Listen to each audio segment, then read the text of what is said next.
It's the poor that's gonna starve and die. It's not the rich. I think poor is somebody like me. It's a struggle every day. You're struggling and stuff, just making gas money just to get through to work every day and stuff for that month. The county is considered first or second poorest county in the United States of America, which we're not proud of. That was yours? Yeah. What happened, man? I don't know, but he came on about 3 o'clock in the morning. It was one of them things, I guess.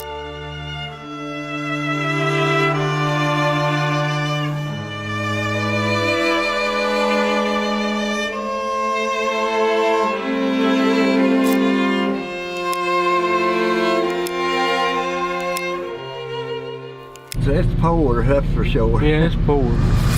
Each year we journey to America's poorest county to connect with locals and see the realities of everyday life. This year, our focus turns to Owsley County, Kentucky, a community that's been covered by the likes of Huffington Post and Al Jazeera. Rural Appalachia, particularly Kentucky's coal mining regions, have long grappled with poverty. This region dominates the list of America's most challenging places to live, with 10 counties from this area making the top 25 in the country due to factors like life expectancy, poverty rates, and educational attainment. The question is, why does this area struggle so deeply with poverty? I mean, we're talking about one of the most beautiful areas in the country, and it's a place rich with coal and natural minerals, but it's also an area with low soil quality, so not much farming, rugged terrain, so hard to access and expensive to develop in. It's landlocked, which means no access to ocean ports, and so while it does have terrain loaded with coal and minerals, the problem is rich investors and coal mining companies came into these towns and sucked them dry. They gave the Kentucky locals who broke their backs toiling in the mines some crumbs from the table and took their riches for themselves. And when the coal business dried up, these companies vanished, leaving behind widespread unemployment and a devastating rise in drug addiction. In this episode, we dive into Owsley County, speaking with locals, law enforcement, and even those involved in the drug trade to paint a portrait of life in this overlooked corner of America. Join us today as we explore the poorest county in the country. And to give some context, this episode was filmed over the course of 2 visits, one in 2022 and one in 2024. Here we go.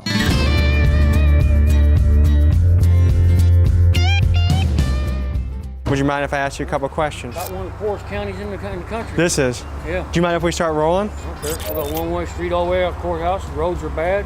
Local law enforcement don't want to do their job. So what's missing from law enforcement? Like what kind of crimes are happening that they're Drugs. not? What kind of drugs? Like fentanyl? Meth, heroin, you name it. And you said this is one of the poorest counties in the country. Yeah.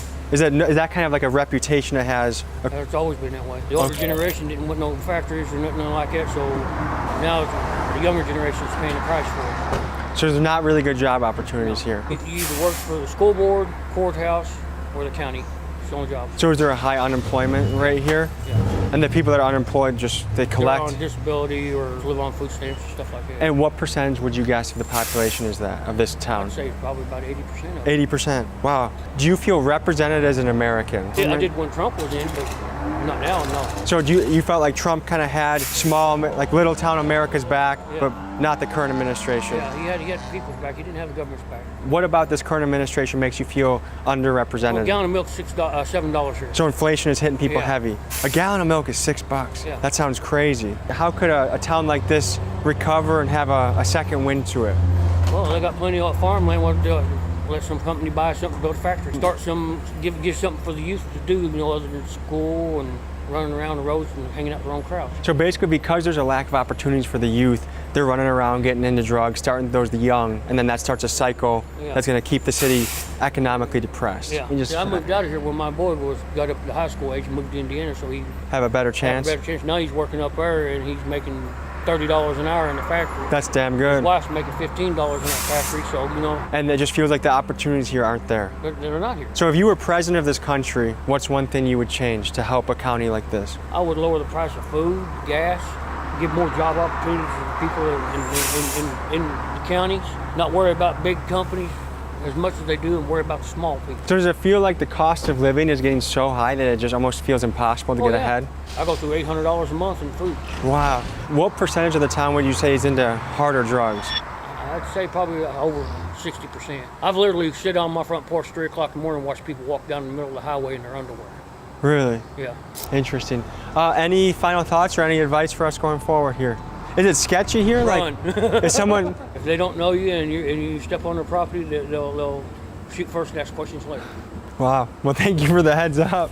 Okay, so first question I have is Do you feel represented as an American? Do you feel like the government has your interest at heart? No, hell no. I mean, look who we got as a president, Joe Biden. I mean, not that Trump was any better, but I mean, at least he was making stuff happen, you know.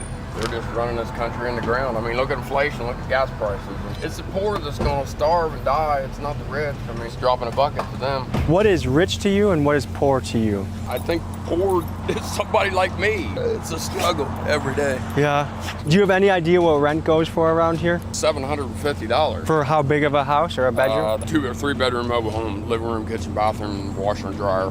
Okay. And then you got gas, water, and electric, and trash, and then I got car payments, I got credit card bills, I got personal loan debt, Does it feel like you're barely staying above water? Oh yeah, man. Is there anything that you would like to say to the camera? Yeah, get Joe Biden out of office.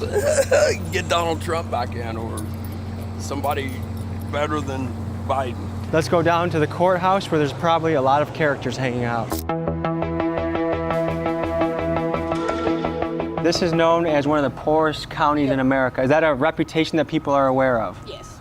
Some want to work and some don't. What do people do for fun around here? You have to travel out. Yeah? Go to Lexington or Jackson or somewhere. There's nothing fun in the entire town. Not a thing here. Do people ride horses? Do they shoot guns? Do they play darts? Do they drink beer? Beer.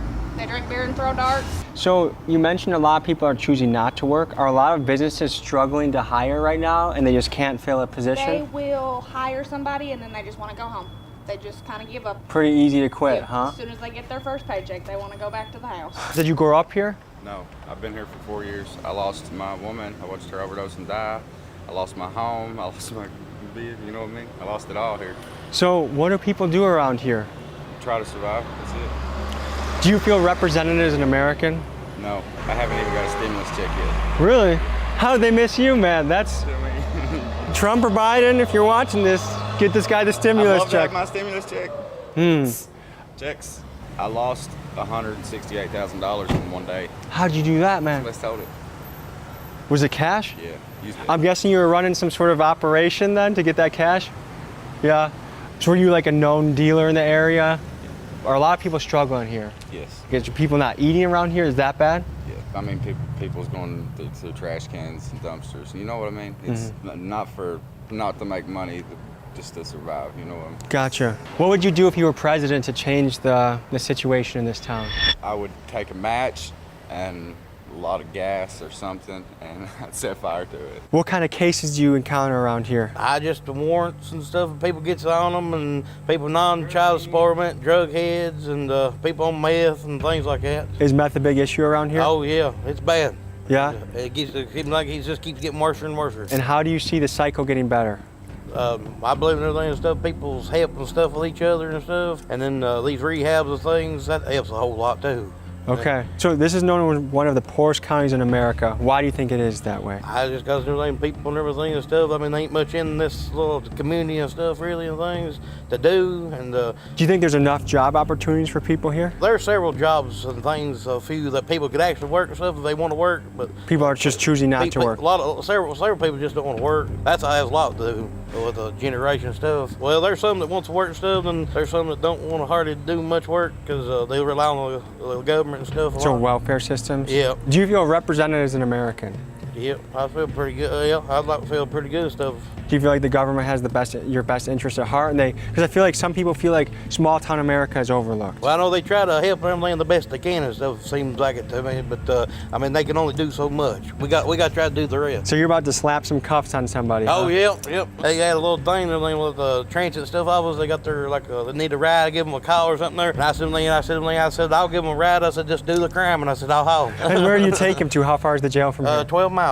It's the 3 Forks Regional Jail. How's the food there? You know, stuff. It's about like at the house and everything. I mean, they fix them 3 meals a day, and they got breakfast and then they lunch, and then they'll have a dinner at the evening. What does struggling look like here? Like how tough does it get? It gets pretty tough, and some jobs and everything might pay like every 2 weeks and stuff to get by, and it helps a lot and everything getting gas stuff. But then there's some jobs that might not get paid and everything like once a month, and you're struggling and everything and stuff, just making gas money just to get through to work the every day and stuff for that month to get your paycheck. And what does rent go for around here? Oh God, it's about $600 a month someplace. For how big of a house? Just a single wide trailer and things. So this 12 eggs and like the cheap kind, $3.60. At Walmart or Aldi, that would be $2.50. Yeah, this is expensive. Like you're paying as much for these eggs, and these are the factory farmed ones, as you would pay. It's more than what you would pay at Aldi for the pasture raised, a really nice egg. So have you noticed the food prices jumping lately? Tell me from your experience. Yes. Yeah? What in particular? Is there anything specific that you've been buying that all of a sudden has jumped? Everything. How much do you think your grocery bill has gone up? Oh, I'd say about $200,000 or $300 a month more. Really? That's a lot of money. Yes, it is. And why do you think that is? It's tough. Big. I don't know. I would say because, you know, of the area, I would say, because, you know, where we live in this rural area, where gas was so high, which... Has your budget also gone up by $200 or $300 a month? Is there any specific food item that you've noticed has jumped? Eggs is one of it. Milk. Yeah, hamburgers. 2 or 3 years ago, what could you buy eggs for? $1.99 or something, $1.50. I worked in a store for 35 years. Eggs used to go for 99 cents a dozen, 89, 79. So it's nearly doubled or tripled. Double. Yeah, they're It's almost triple. $4 a 12 for a dozen. Yeah. This is also known as one of the poorest counties in the country, right? What to you is rich and what to you is poor? Like how much a year do you have to make or a month do you have to make to be rich, and how much do you have to be making to be poor? You have to make a lot to be rich, wouldn't you? Probably $100,000 a year or something. Yeah. Okay. And what's poor here? Like if you're making under a certain amount, like, okay, what's I make a pretty good living, but I'm still poor. I mean, I just live paycheck to paycheck, so. what's the average cost of rent here? I heard it was $700 or $800 a month. And what kind of place is that? Probably something you could throw your leg through, or see the wall, or see the ground. Is that like a 2-bedroom? Is that a trailer? Is that a side-by-side? Is Let's that say a... one bedroom. One bedroom. One bedroom place is that high.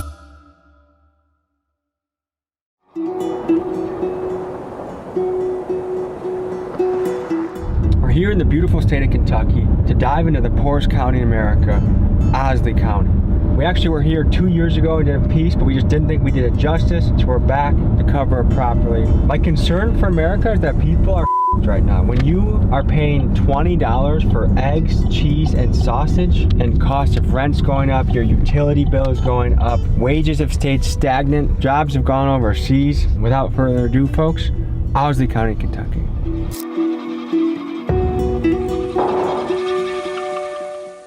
What's life like around here? It's pretty boring, to tell you the truth. See, you're strapped up. They like to rob you. There's a lot of robberies around here? Yeah. You ever have to use it? Not yet. That's good. Not on people, anyway. Okay. What do people do for fun around here? They ain't much around here, too, though, to tell you the truth. You don't square dance or do any of that? Nah, they ain't nothing like that around here anymore. They used to be all kinds of stuff, but now they ain't nothing. How have things been economically with cost of living going up, rent going up, things like that? What has that been like in the area? It's pretty rough on a lot of it, because you just ain't got the money to do it. Just like my truck, my step history, and me out paying bills, trying to. It cost me almost $400 to get it fixed. To get your truck fixed? Yeah, that's most of my money right there. Are there a good amount of jobs around here? No, they ain't nothing. What are my options? A dollar store of BB. If you could talk directly to the president, what would you tell him? I'd tell him to bring some jobs around here where people have something to do besides out stealing and robbing and... A job will give someone something to do besides stealing or robbing? Yeah, might get them off all these drugs. All right, brother. If you're a true American, you want America to be better for everybody. So how do we get there? What's the roadmap? What are the hurdles in our way? And what are some actual solutions that could get us there? I happen to think that with the amount of money going in with taxes into the federal government and state governments every year, you gotta imagine that there's better solutions than what's been going on now. Nice to meet you. Tell people where we are right now. Right now we're in Boonville, Kentucky, just outside of town. Booneyville sounds like a city from a movie. It's got something to do with, they say Daniel Boone camped out here, you know. What is Daniel Boone known for again? He was like the Cumberland Gap, stuff like that. The Gap, West Virginia Gap. Tell the people about Booneyville. Basically, you know, like 98% all white population. Everybody knows everybody. Some people call Owsley County the poorest county in America. Well, yeah, see, I seen your other video on, what was it, McCreary County? Yeah. Said that was the poorest county, but, you know, I've heard Owsley County, Lee County, It's poor, that's for sure. Yeah, it's poor. Is that a reputation that people are aware of or they think about? No, not really, you know. To you, what is rich? Like if I make this amount in a year, you're like, I'm good. But it ain't about money, you know. It's like, you know, your living situation. How you want to live and doing whatever you want to do. And... All right, we'll see you in a few.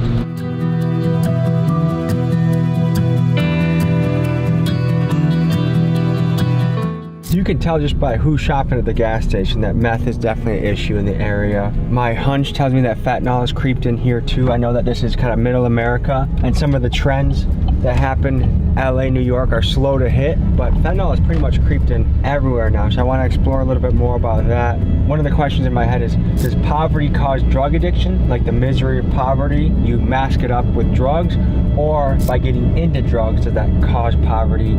Chicken before the egg kind of question. Anyways, we're driving through the beautiful hill country of Kentucky. There's bluffs, there's trees, there's wildlife, the birds are chirping. I'm gonna go a little bit deeper into Owsley County and talk to the locals. Gage said he had some friends he wanted to introduce us to and to follow him. So we left the parking lot and hit the dusty trail. Here's what happened.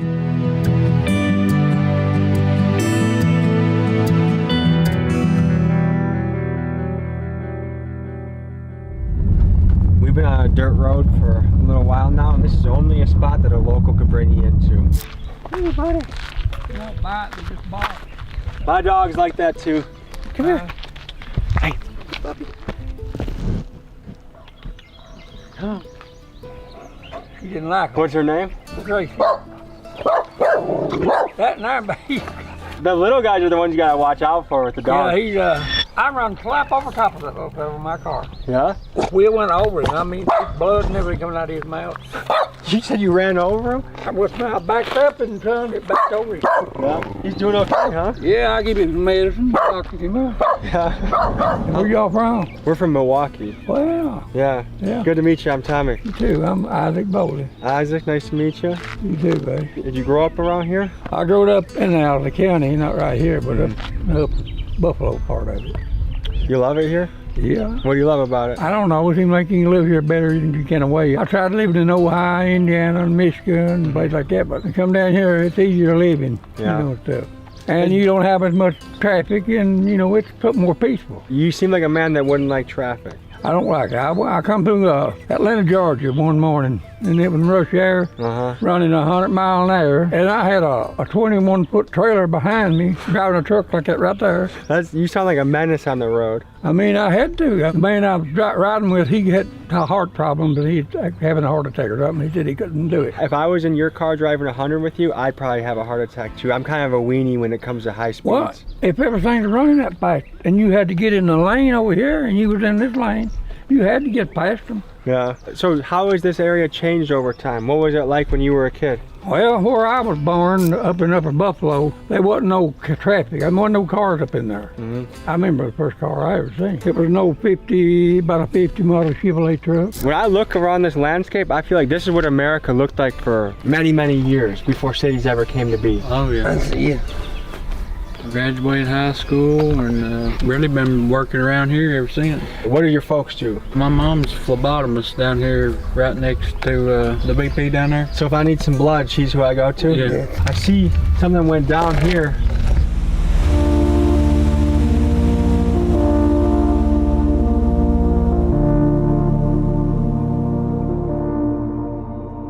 That was yours? Yeah.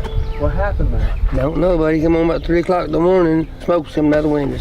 You got a mean ex-girlfriend or something? That's what I was trying to figure out, yeah. I don't think I made one that mad, though. What do you think happened? I just don't know. Just one of them things, I guess. How long ago did this happen? 2 months ago. That's a big life event to have your house burned down. It's pretty bad, yeah. I mean, I guess insurance isn't going to cover this? Banana insurance. Yeah, that's pretty rough, man. Yeah. How has Owsley changed over time? From when you were a kid to now, how has it changed? Well, we've got like a new road, a new 30 coming out of Bateville there, you know. Well, we've got a stoplight down there now, costing like one red light. So when you grew up, there was no stoplight? No, we just had a flashing caution light there. Yeah. What are the pros and cons of a small town? Oh, well, of course, you got everybody in your business all the time, you know. Is it hard to find a lady to court around here? You can find plenty of them, but now it's hard to what they are. What do you you look for in a woman? I gave it up. I'm 75 years old. How long have you given up looking for love? Since my wife died. Man, you know. I'm sorry to hear that. When was that? She died when she was 60. You guys are about the same age? Yeah, we're the same age. I have to die first. That's what I told my wife, because Well, I don't think I hers, can. you know, it's hard. I mean, lived with her 42 years. Life can be a lot of love and joy, but it can also be a lot of tragedy. It can be good or it can be bad, sure can. If you find a good woman, you find a good thing. But if you find a bad one on you, you find the worst thing in the world. Sweet Cheeks is a wonderful woman. That's my wife. Shout out to Sweet Cheeks, by the way. A woman can kill a man, run him crazy, I mean, just destroy him. The younger generation, I feel like they're slower to get married, and some of them don't even want to get married. What do you think about that? I think they're wise not to want to get married. Why is that? They always break up with it. And when you lose them, I can't imagine that, man. That's yeah, that's a bad feeling. I mean, it's the worst feeling in the world. It's like part of you died, I mean, with her. Do you feel like it's in a hole and can't get out? That's what it's. That's an awful feeling. Do you believe in the afterlife? Do you believe in heaven? Yeah, I believe we'll meet again.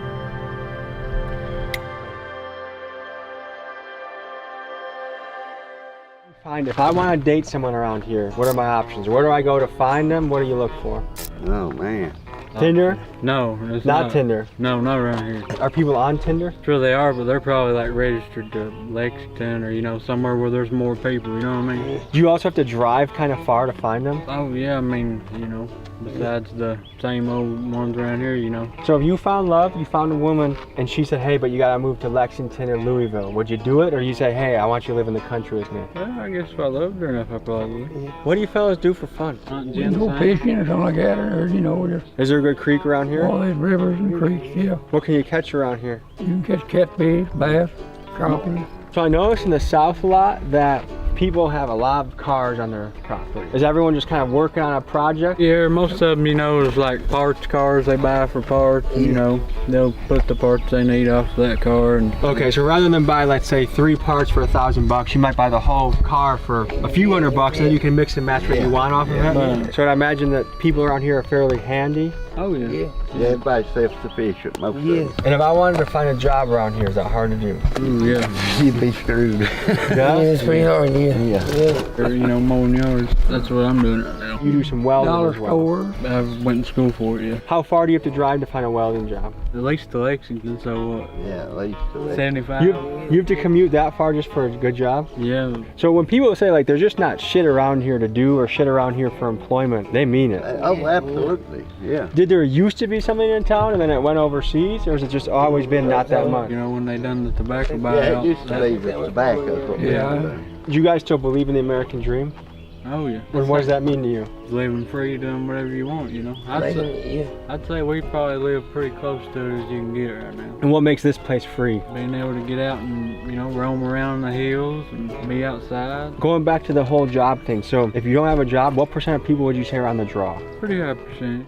Let's talk about rural welfare, which around here people refer to as being on the draw. In Kentucky, about 1 in 8 people live below the poverty line. But when we shift to the more rural Appalachian area of the state, that number jumps to 1 in 5. So to remain afloat and have their basic needs met, many of these families turn to welfare. A family of 3 that qualifies for welfare receives about $524 per month. For many families, of course this helps, but this is still a life on a bare bones budget that doesn't allow much margin for error. Like for example, remember the guy earlier this episode that was having trouble with the $400 bill to fix his truck? Yeah, that's a lot of folks around here. The pressures of poverty and the rising cost of everyday living is leading some people to wonder if the American dream is still within reach. If someone's on the draw, how much are they getting a month and how much does it actually help? Not exactly for sure on the amounts.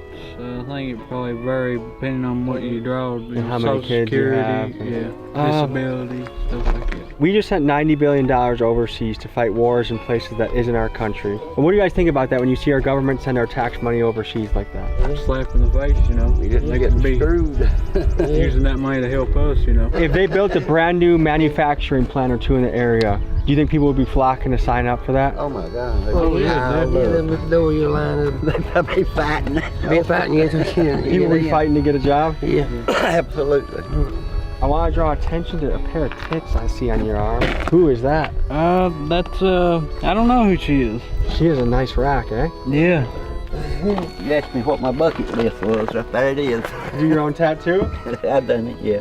Yeah? Yeah. Tell the people what that means to you. A big paleo point, you know, it's just an extremely rare thing to find. Probably worth about 10 grand. The arrowheads? What they use it Yeah, for? that would be worth at least 10 What they grand. use it for?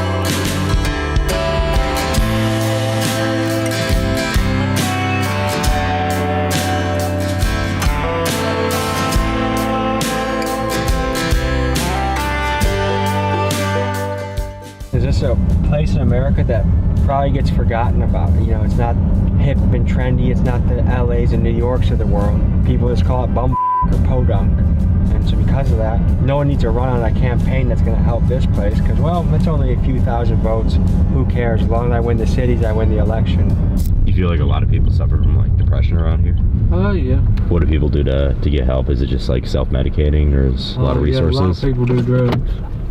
What percentage of people you would say are on something? 50 to 65%. One of the things we're covering is rising cost of living, and groceries are a big part of that. We're at the one grocery store in town. How do you think about the prices here? A little high. A little high? Everywhere you go in America, locals will tell you about the crazy grocery prices. US Today states that the average American family now spends over $1,000 on groceries, and the US Department of Agriculture says grocery prices are up 25% since 2019. Due to crippled supply chains, it was kind of understandable that food prices went up during COVID, but even then it still felt like we were being gouged by grocery stores, and it turns out we were. The Federal Trade Commission released a report that said large grocery store chains exploited product shortages during the pandemic by raising prices significantly more than needed to cover their added costs, and they continue to reap excessive profits. And not only did they gouge us, but we've also now been hit with shrinkflation, which is the practice of items decreasing in size, but they still charge us the same amount. Many people are feeling stretched to a breaking point when it comes to feeding their family, and in a town like this with only one grocery store and no competition on pricing, it is especially tough. Do you feel like the cost of living has just gone up in the last few years? Oh, definitely. Where have you seen it most? Groceries, gas, just everything really, you know what I mean? Do you think more and more people are just stretched? Oh yeah, definitely stretched thin. $100 bill, you know, is like a 20 used to be, you know what I mean? Like one thing I've seen from cities to here is like I can go either as cheap as I can, like Aldi and Walmart, or I can go expensive like Whole Foods or fancy shop. But here you got one option to shop. So let's just go walk in and let's look at the prices. A dozen for $4.50. Do you remember when that used to be like $1 for a dozen only a few years ago? Oh yeah. The cheese, $3.09. $5.60. One of the things that happened from the pandemic is like they raised all the prices after the pandemic, but then once things went back to normal, they never raised them back down again. Right. When you see corporations having record profits, like what goes through your head right now? Well, inflation's just killing them. That's the bottom line. Do you know how much you spend on groceries in a month? $300 to $500. What do you think needs to happen to make like more people proud to be an American? I think with the whole immigration ordeal right now, like I think we need to slow way down on that because, you know, we're letting all these, I mean, they're illegal aliens in, and, you know, we're giving them all this, you know, they give them food stamps and they give them checks every month, and there's American people that are out here starving, you know, homeless veterans, that right there, I mean, that's a shame to America, to me. To really understand something, you gotta go straight to the source. And to understand drugs in rural America, you gotta talk about meth. So we found ourselves a meth dealer that was willing to talk. This is what he had to say. We're deep in the Kentucky woods, and I wanted to learn more about the drugs that are moving through the community. I'm here with, and Jay, what are you in the business in? Methamphetamine, fentanyl, heroin, that's mainly it. Did you sell all of those at the same time? Yeah. Okay. What do customers want? Like, what was the highest seller, what was the lowest seller out of that grouping? Well, it started out, meth was the biggest seller at first, and then, you know, when the pandemic hit, it transitioned into the fentanyl mostly. Right now, that's what's trending as well. Fentanyl's taking over the game? Yeah, that's what everybody wants right now. What is the cost of fentanyl? Anywhere from $1,200 to $1,600 now.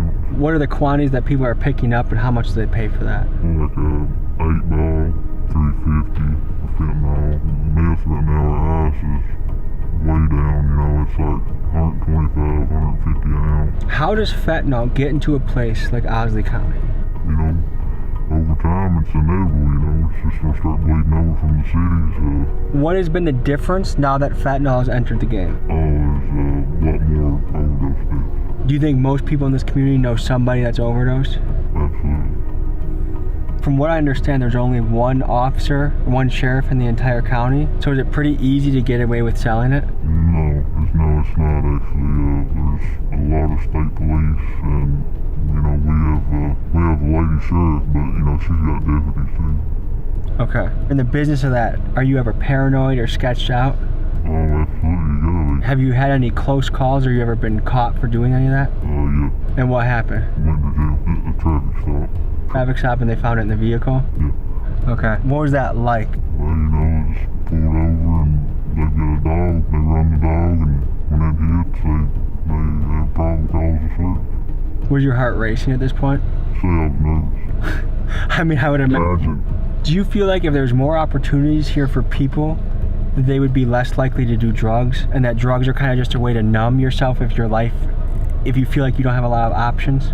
No matter how much opportunity you have around the place, there's always going to be drug addiction no matter what. There's a lot of drug-induced mental illness. I guess, is there any stories of that you like to paint people a picture of what you're talking about? You know, people can be normal, and then after they say do methamphetamine for a while, like it just makes like schizophrenic symptoms and stuff like that. You know, it just really makes them come out. You know. That sounds like it would be pretty scary to deal with. Oh, yeah, it can be. The United States has very high drug addiction issues from the city to rural and in between. What percentage of this area you think is on some sort of drug? 30 to 40%. If you want to get clean, what are your options? Are there AA meetings? Is there therapy? Is there rehabilitation? Is there recovery homes? Like, oh yeah, there's definitely there's rehabs and stuff like that. Yeah. There's not a whole lot of NA and AA meetings, but there is rehab. How many people in the area are working multiple jobs where they aren't just working one 9 to 5, where they have to have something just to scrape by? There's several.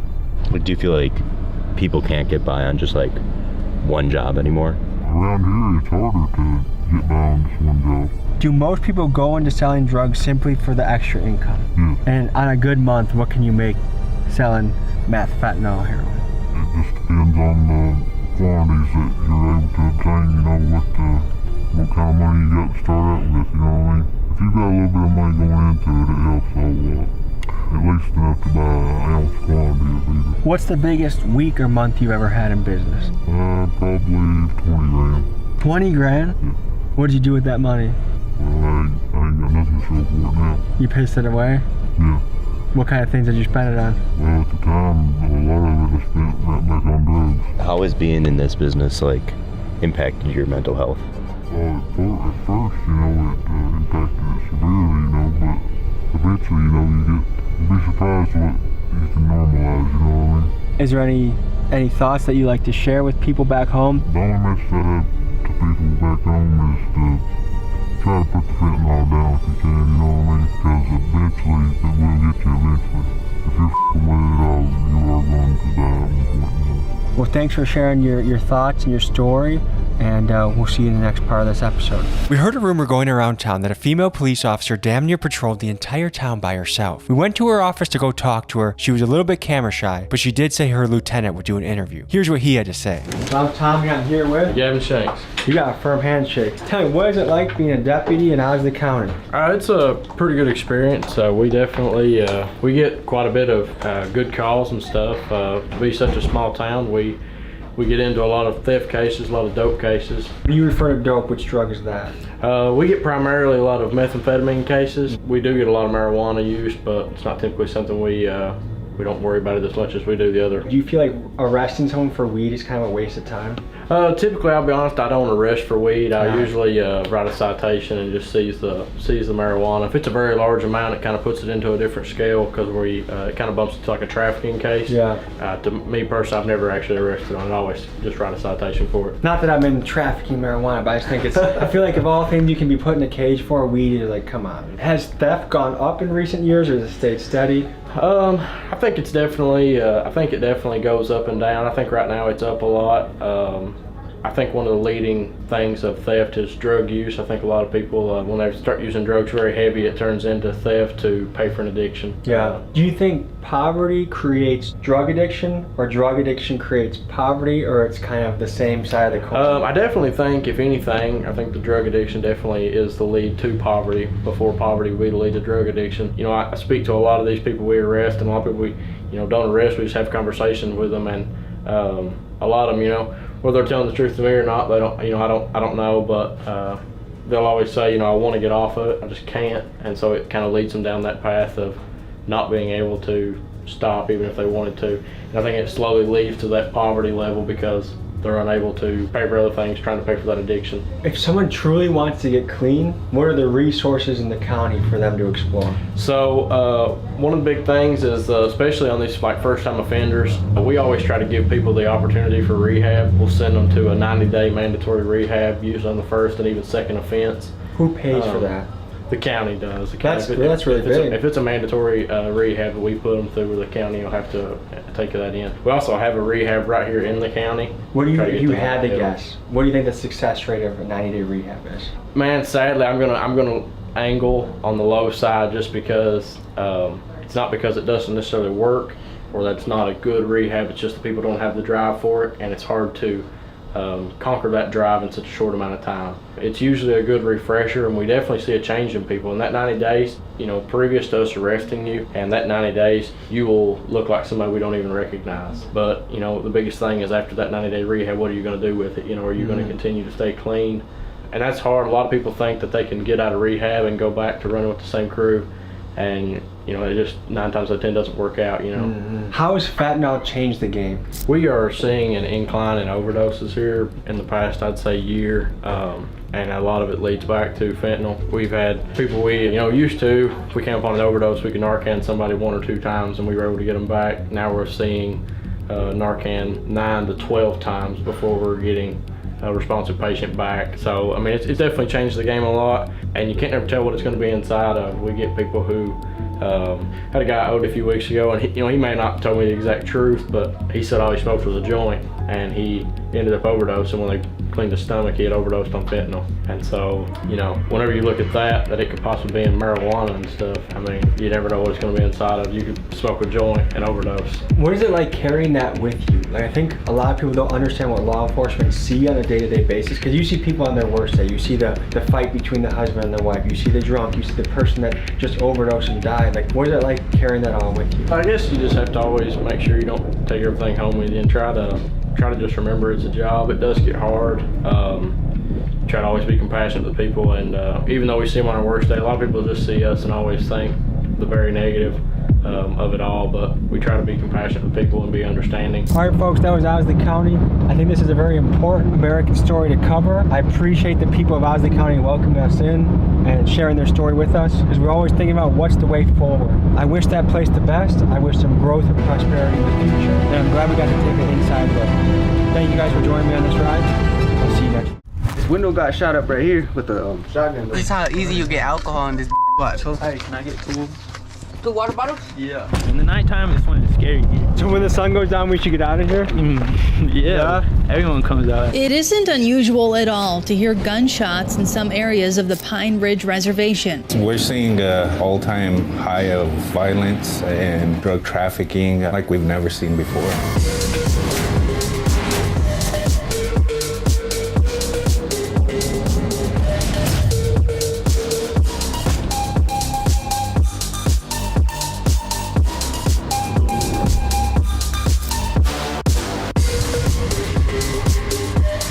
You had to use that before? Yup. On a person? Yup. I probably can't ask any more questions than that, huh? No. But tell me about the process of flipping this into pints. How does that work?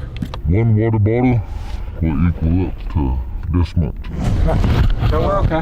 What would you say, 20 for at least one? No, thank you. Do you hear me?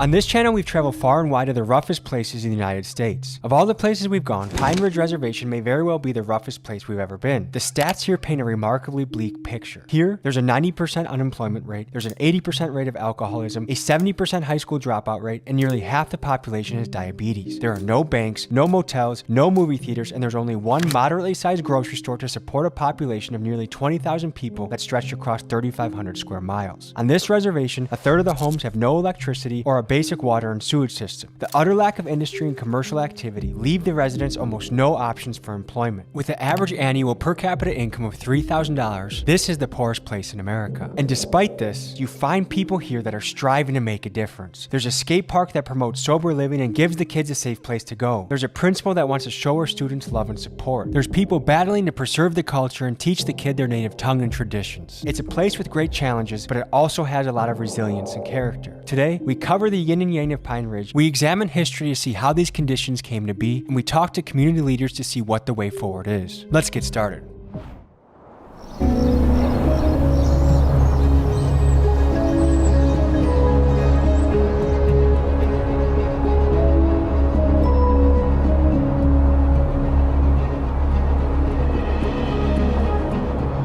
Folks, we are on the outskirts of the Pine Ridge Reservation, one of the most notorious reservations in the country. It feels like we're on another planet. We just passed through the beautiful remote Badlands, and now we're in this rural hill country. This was ground zero for some of the Native American struggle against the U.S. government. This is a place that still has a lot of roots into their history. They still speak Lakota. They still have sun dances. They still have a lot of the ceremonies that have guided their culture for years. But as you can see, 2 ambulances passing by. This is also a place that struggles with a lot. Alcohol addiction, meth addiction, high rates of diabetes and obesity. This is arguably the most impoverished place in the country. Incarceration, somewhere between 7 out of 10 men get incarcerated around here. There's a lot of cyclical things at work. The relationship between these folks and the U.S. government is a treacherous one, full of betrayal, full of just dirty tricks. It's an ugly part of American history. A recommended reading for today's episode is Bury My Heart at Wounded Knee. So without further ado, folks, this is going to be a wild ride. This, folks, is the Pine Ridge Reservation.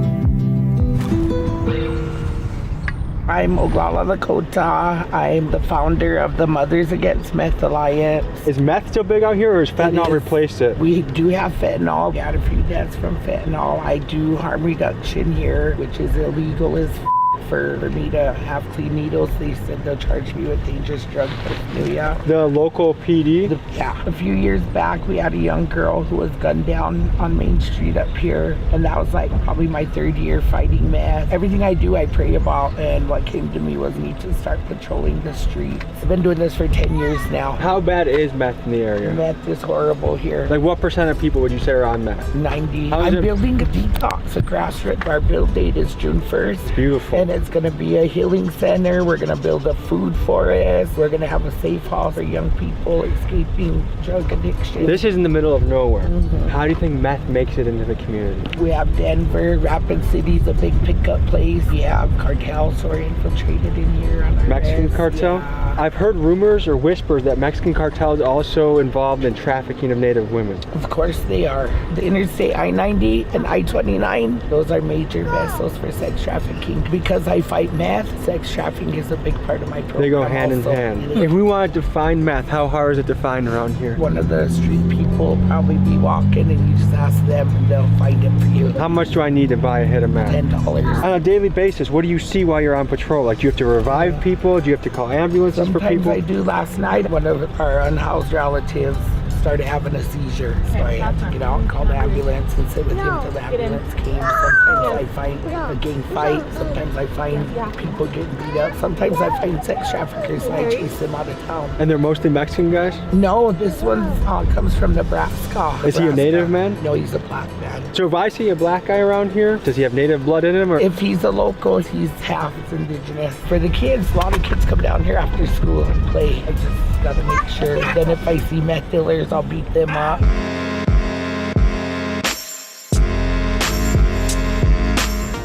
What can you fellas tell us about the area? It was rough growing up. It looks like it could be fun, but it also looks like it has some sketchy spots too. There's a bunch of sketchy people, a bunch of like missing women going on, some kids. Does everyone know about the missing women? Yeah. That's no secret around here. No. The Rapid City Police Department is asking for your help finding 26-year-old Michelle Elbow Shield. Pine Ridge woman has been missing since mid-December. Remains of Shayna L., young man afraid of his horses, were found last night on the Pine Ridge Indian Reservation. I just went to a conference this morning in Rapid City about missing women. They said, oh, it's MMIW. I didn't know what that was, but that's a commonly known thing around here. Where are these women going? Are they getting killed? Are they getting trafficked? Getting trafficked, killed, everything. I just heard from Mother Jules. I don't know if you've talked to her before. That's your grandma? Yeah. Apparently cartel has some roots in here. Yep, there was rumors of the cartel being here. Yeah. We were just talking about some of the trafficking that's going on. We were at a conference this morning about missing women. Everyone knows about that? Everyone's heard about that? That's sketchy as common. Who is taking them out? Is it their boyfriends? Is it their husbands? Is it random people? Could be random people, could be the boyfriend. Is domestic violence high around here? It's very high. Is it just men hitting the women, or do the women hit the men too? Both. That's a tough way to have a relationship. It really is. I can't lie. It's kind of normal around here.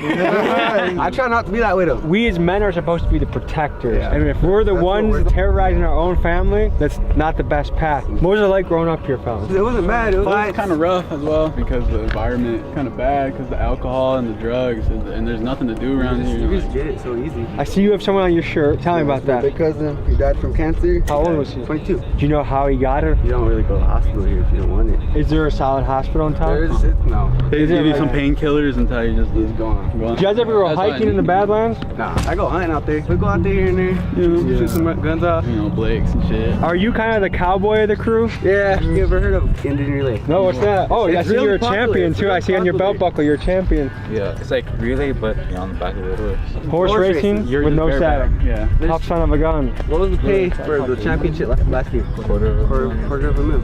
I see Indian relay. Is Indian still a word that someone can use, or is that don't? That's offensive, or don't it's say not offensive. I don't take it offensive. Okay. So if someone says an Indian reservation, that's not like beat the shit out of that guy? No. I think one thing you're gonna notice here is the Oakland Raider logo everywhere you go. So I wonder if there's some like Chicano Cholo vibes going on. And like even the guy that pulled up with the bandana and the Loke sunglasses, I instantly felt kind of like Mexican gangster guy. Shane just got out of the joint. He's back in time for a visit, so I'm happy that he's joining us. Those are dogs roaming around. Yeah, they're going packs here and they're dead. Are they friendly? No, they will attack you and they will kick you to the ground. It's really? Crazy, yeah. Have you ever been attacked by a dog? I have. More than once? More than once. Holy shit. I've been in and out of prison all my life. I got into the federal system when I was 14. That's young. Went on to a boys ranch till I was 18, on to federal juvenile prison till I was 21. What was the boys ranch like? It got me a high school diploma, a boxing club. It pushed me in a good direction, but coming back to surroundings like this at a young age and being vulnerable, it was easy to get sucked right back in. Coming back to that, gang banging. Am I allowed to ask if you were TBZ? Yeah, I'm TBZ. That was the most powerful gang in the area for a long time, right? Was. Is it still around as much as it used to be? It's still around in the state prisons, federal prisons,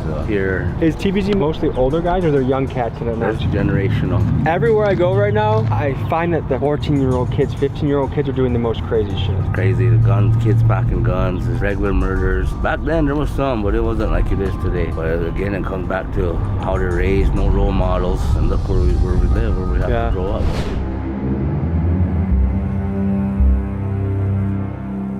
We are at one of the homeless shelters in Pine Ridge, South Dakota right now. Is homelessness something that's been growing over time here, or is it staying steady? It's been here ever since I was growing up. I always seen homeless people. And now what we see is an influx of more younger people turn into these ways. It's the opportunities we don't have here, the assistance. I live here. I'm part of the homeless community. Out here in the reservation, they don't have a lot of jobs, so. What are the job opportunities for someone out here? The small local restaurants. Has it been like this as long as you can remember, or is this recently that something has changed? That's something that's been in the making. The tribe is holding us back. How so? We have industries that would like to come in and build in our area, but the tribe wants to always have their hands in their pockets. So they want to tax them too heavy. They want to say, hey, I want the tribe's name to be on it. Everything has to be the tribe, the tribe, the tribe. These industries don't want that. What do you think the unemployment rate is in the area? It's in the red zone. This is some of the beadwork that I'm doing today. It's something that I do in order to support myself. We also heard that there's a high concentration of meth in the area. If you were to point at 10 people, how many of them do you think are involved with meth? Majority of the people. Or they have no support for transgender community. What do you do in the winter if you're homeless around? Would bundle up. We would walk around this area and follow footprints. We would look for older people that drink and that use. Their bodies are so intoxicated that they don't realize that they're cold. They'll fall asleep. And they can freeze to death. This past winter, we lost quite a few people to freezing to death outside. Sorry to hear that. Alcoholism is one of the strongest forces working against the people of Pine Ridge. The bottle has wreaked so much havoc here that it's been referred to as a liquid genocide. Pine Ridge is actually a dry county, meaning that alcohol here is illegal. However, it's easy to find. You can find a bootlegger anywhere you look. Alcohol-fueled crimes fill the reservation jails, with DUIs, domestic violence, fights, murder, and bootlegging being commonplace. The relentless tide of alcohol sweeps away the years, leaving Pine Ridge residents with some of the shortest lifespans in the Western Hemisphere, second to only Haiti. So proportionally, Pine Ridge's alcohol issue makes San Francisco's fentanyl problem look like child's play. The kids wanted to show us how easy it was to get bootlegged alcohol in the area. So they grabbed their GoPro, they went on a mission, and this is what happened next. Alright, we're gonna show you how easy to get. This is how easy you get alcohol in this. Watch, hold on. What do you got? We got 20. We got $20. We'll get some alcohol. What? Boys, let's roll out. Alright, let's go. Mission Impossible.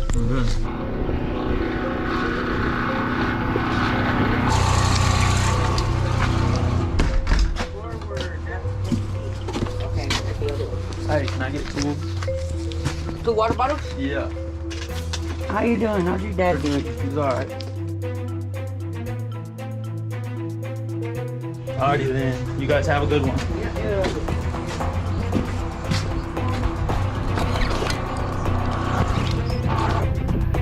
Look at that. That's straight alcohol, nigga. Big down. That's how easy it is in this reservation to get some alcohol. He just walked up in that as you've seen. So much bootleg walk out. We call light skinned. Cameras was just in there though. All blinked and shit. One of them was sitting on the couch all blinked. Let's go! What are people mixing alcohol with? What have you guys seen so far? Antifreeze, hand sanitizer. That you put in a car windshield wiper. Yeah. They mix that with alcohol. Yep. Does that actually get you drunk, or is it just to stretch it? It just f***s up your stomach, bro. I would imagine someone would feel miserable after drinking that. I know one story of this girl who bought one and she died off it. Why antifreeze? Of all things you can mix it with. Just for that extra buck. They're just trying to stretch it. Yeah. Can you get drunk off a hand sanitizer? Yeah. Over the years, what have you seen as far as what people mix into the alcohol? Back then it was half pints of Lord Calvert. This new vodka craze is killing our people. It's the lowest grade alcohol you could get. Mix that with the stuff that they're putting in to sell it. Is that creating a wicked hangover for people? Hangover, I talked to a lady at IHS, people coming in with poisoning from all the stuff they're putting into these drinks just to stretch it. There used to be one of the biggest liquor stores in the country around here in Nebraska, right? White Clave, Nebraska, 2 miles from here. Every building was a bar. They made millions on this reservation. Because this is a dry area, right? Right. The loophole was a place 2 miles away across state lines, sold all the liquor. And it was good and it was bad, because now you got people traveling on these highways to go get their liquor, which makes the highways more dangerous. Because people are driving drunk. They're not waiting home to drink it, they're drinking on their way home. At some point there was a lawsuit from our tribe, the Owsley tribe, who shut it down. Now it's like a ghost town up there. Have you ever been in a shootout? Yes. In my days it was territorial. Spent a lot of time in Northside, Rapid City. I'm lucky to be sitting here today talking with you guys and in one piece. Has anyone ever been shot at here? Being grazed on the leg right here. What was that like? It was just a little drive-by, but I mean, that's just normal around here. It's just another day. We're already back from their mission. Yep. This kid wanted to show us how easy it is to access alcohol here. Can I sniff that shit? Here. So, is that a ski? Yeah, we went out to shoot first. Make sure it's real. Check it. She probably knows.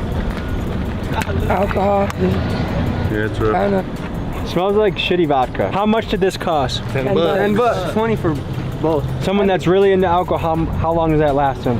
Like 30 seconds. Hours. Does everyone here have someone in their family that's been hit by alcohol? Like addicted to alcohol? Everyone. Here. Straight out the jug. This is for educational purposes only.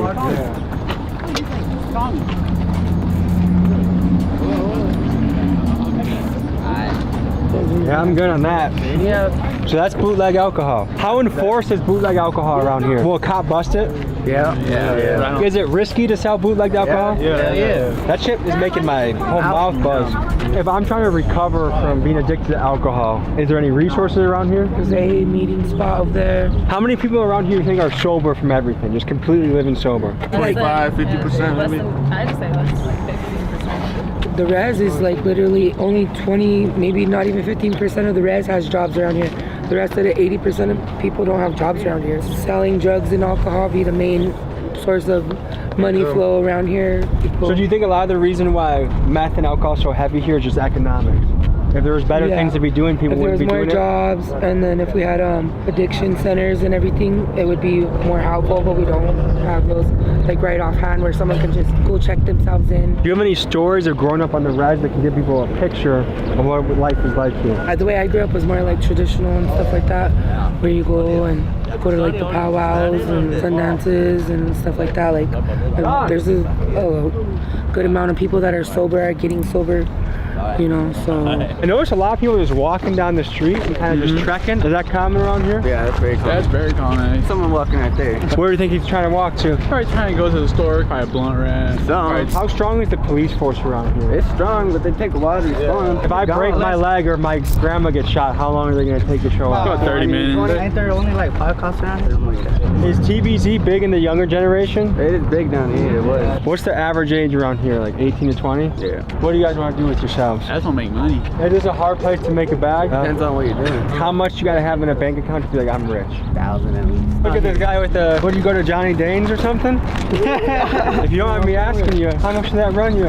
Stole it. You stole it? I ain't gonna lie. This is the Wi-Fi building? Yeah, you go in there, get on computers. The Midwest is a little bit like it too, but it's almost like this place is like 20 years back in time. 40 years back in time. This is whack. I've been to some reservations where people get monthly draw from the tribal government. Does that happen around here? Some people do, not all of us though. There's first of the month check, $200. Who qualifies for that? Pretty much everybody. There's tribal funds that's allocated from the government. Is housing given to you? Do you have to pay for it? How does that work? Each tribal member is allotted 2.5 acres. So the majority of people have a mobile home and set it down on their property and do the best they can to try to fix it. Actually, this is my grandmother's house who died some years back. A lot of good memories here. This shows how the home could have been reused for somebody else, but resources here are limited. Actually, right now our housing authority is going out of business, mismanagement of funds. Now they can't remodel these houses. They won't be able to do for X amount of years. Some houses, 5-6 families living in one house. What can you buy a house for around here? 8 to 10 grand. Do I have to come up with that money, or does the GA help me with that? You gotta come up with that. Well, that's my mom right there. How is it raising boys around here? It's hard. You got any stories to illustrate what it's like being a mom around here? These kids have nothing to do. So what else are they gonna do is find something to do to get in trouble. For a kid leaving high school, like what are the most common jobs people do around here? Grocery store. Especially the younger generations, like that's not too glamorous. I would rather be a hustler or something like that. Exactly. We were just at a conference earlier today for missing and murdered indigenous women. Is that something that's widely known in the area? Very wide. I think they run away from their families because there's basically 20 people living in homes, you know, and there's like so much things that probably go on in that home. So they run and then they get caught in situations that are tough? Yeah. Has there been a situation where you ever had to call the cops? All the time. There used to be a meth trailer right back there. This trailer's abandoned back here. I have grandkids. I have her and I have him, and they just party and loud, so we gotta call the cops, but they never come. You want to take us to the trailer that you guys have the meth heads that are trying to take over? We go over there. I used to be over here a lot because this was my cousin's crib, like I said. I remember sitting on them couches when I was like 6 and 5. How many of these do you think there are in the area? This window got shot up right here with a shotgun. What was the beef about? Stupid shit, honestly. I mean, we never was really trying to beef, but everyone's all trying to be gangster and shit. How long has this place been abandoned like this? 3 years, 4 years. And who used to live here before? Most times it was kids because the parents would leave them here, you know what I mean? Parents would go and get drunk. I remember that because that was my cousin that would take care of his little brothers and sisters, you know what I mean? Someone died back here? Yeah, I said they remember? And this is her memorial. Rest in peace. That's sad, man. How old was she? She was a little older. She was an auntie. Do you guys have a dream job in mind? I want to be an auto mechanic. I'm really good at turning bolts. Same thing he does. An auto mechanic. I was thinking mechanic. If I had a magic wand, I'd get rid of most of these meth heads and most of the meth dealers, because that's where everything goes wrong. That knowledge creeps into the area? Yeah. No, that's bad out here. It's really bad. Everyone dies off that shit. This ain't safe. No. In the nighttime, it's when it's scary here. Yeah? The most dangerous. So when the sun goes down, we should get out of here? Yeah. Everyone comes out. What's bigger here, meth or alcohol? It's equal. Are people doing meth and alcohol? Yeah. That's a scary combo, isn't it? Yeah. I just saw the Raiders logo on that car. And also, like, I can tell by like the bandana and the glasses, I feel like there's a little bit of like almost Southern California culture mixed in here. No, bro, very heavy. Yeah? Did anyone kind of dress like a cholo around here in the summer? Like the high socks? Nah. You ever heard the higher the socks, the downer the food? Yeah, of course. Is this the main hub of the town? This is the East Ridge, North Ridge. Are you guys cool with them? If you guys aren't cool with this side of town, then let's go to the side of town you are cool with. When I tell you these little youngins, they really be out here. Swear to God, got big ass drakes, everything. How do guns get to the res? I'm in Denver for They're just around, I don't know. Full stack right now. Go for around here? About 3, 4. If it's stolen, 250 maybe. I mean, depends on the size. I gotta wear one of these. I'm still doing time in federal prison under new drug laws that came into effect. What was your last bid for? Distribution of methamphetamine. Last bid was for cocaine distribution. So what got you to selling meth? Since I was young, starting all of these guys, the lifestyle that I idolized, everything that come with it. It's not worth it. Doing so much time with the family. I'm 47 years old today. I spent over half my life in prison. Now we're rolling to an indoor skate park. We're at Ground Control, Lakota Skateboarding.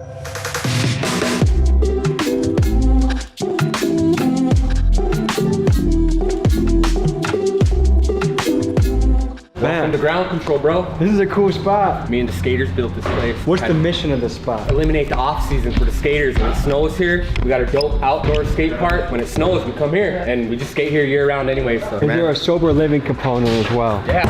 Why is that important to you? I quit drinking almost like 3 years ago. My dad's death was the result of drinking, and I just don't think it's a good thing. And I really encourage the youth not drink and live that healthy lifestyle, because on a skateboard, you can do anything, man. Take you all over the world if you let it. How hard was it to quit drinking, and especially with your peers probably still doing it? How hard was it to pull away and do that? Well, it wasn't really hard. I just quit because just one day it was just too much for me, man, and just hanging over. I quit a month before I got in this building. That's what probably helped me, was building this place. In the future, what we're gonna do is we're gonna get a dope ass kitchen in here, and we're gonna start eventually eating our traditional foods in here. I love it. A lot of the reason that kids are into stuff is because they feel like they don't have many other options or things to do. But this is something. Yep. When is it open? We're open from noon to 8, Monday through Fridays. We're gonna eventually have this place fully staffed, just running like a clock, man. This is really cool what you're doing. You're a leader. People are gathering here. Youth have a place to come. What advice do you have for the youth out there? Just keep following your dreams. If you think you can't do it, know that you can, and write it down, and don't give up. This place is known that there's nothing to do for kids here. And I would always say, where there's nothing, you can do anything. Keep making moves, okay? Kids, especially teenagers, tend to get in trouble if they don't have the right things guiding their path. So whether it's wrestling, skateboarding, chess club, anything that brings the kids in the right direction, I'm a fan of. And that's why I'm donating $1,000 to Kyle and his Ground Control skate park in Pine Ridge to keep leading the kids on the right path. If the mission of this skate park moves you, please consider donating as well.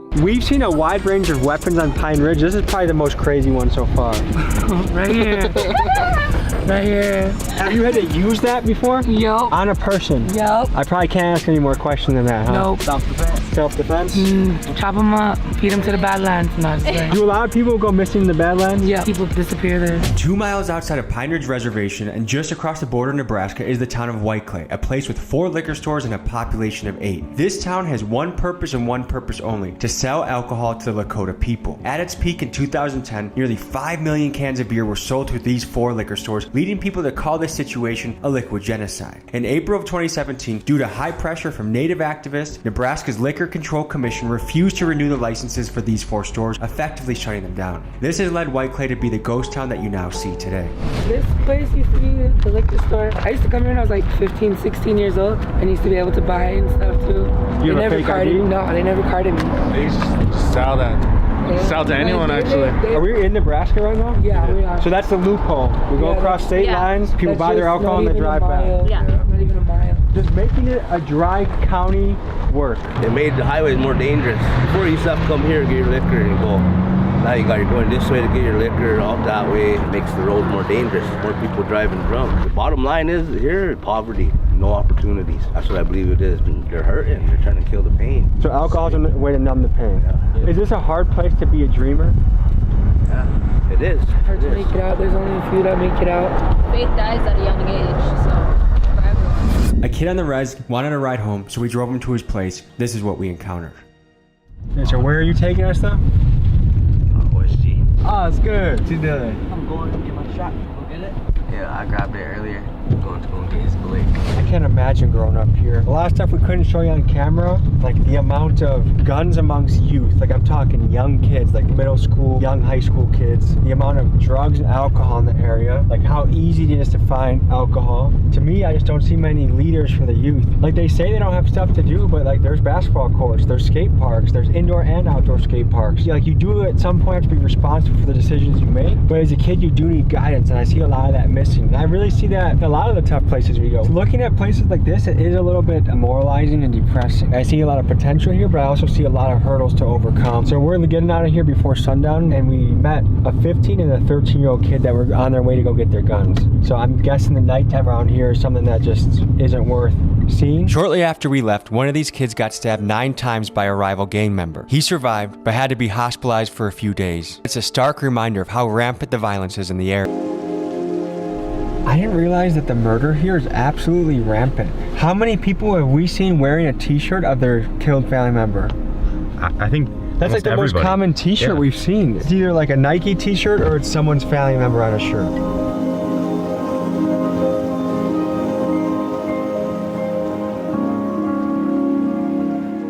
Going to Lakota Tech High School next. We were invited by a teacher there to come by, and we're going to talk to a principal as well. But today is a very special day in town. It is the day of prom. Hello. Hello. I'm Tommy.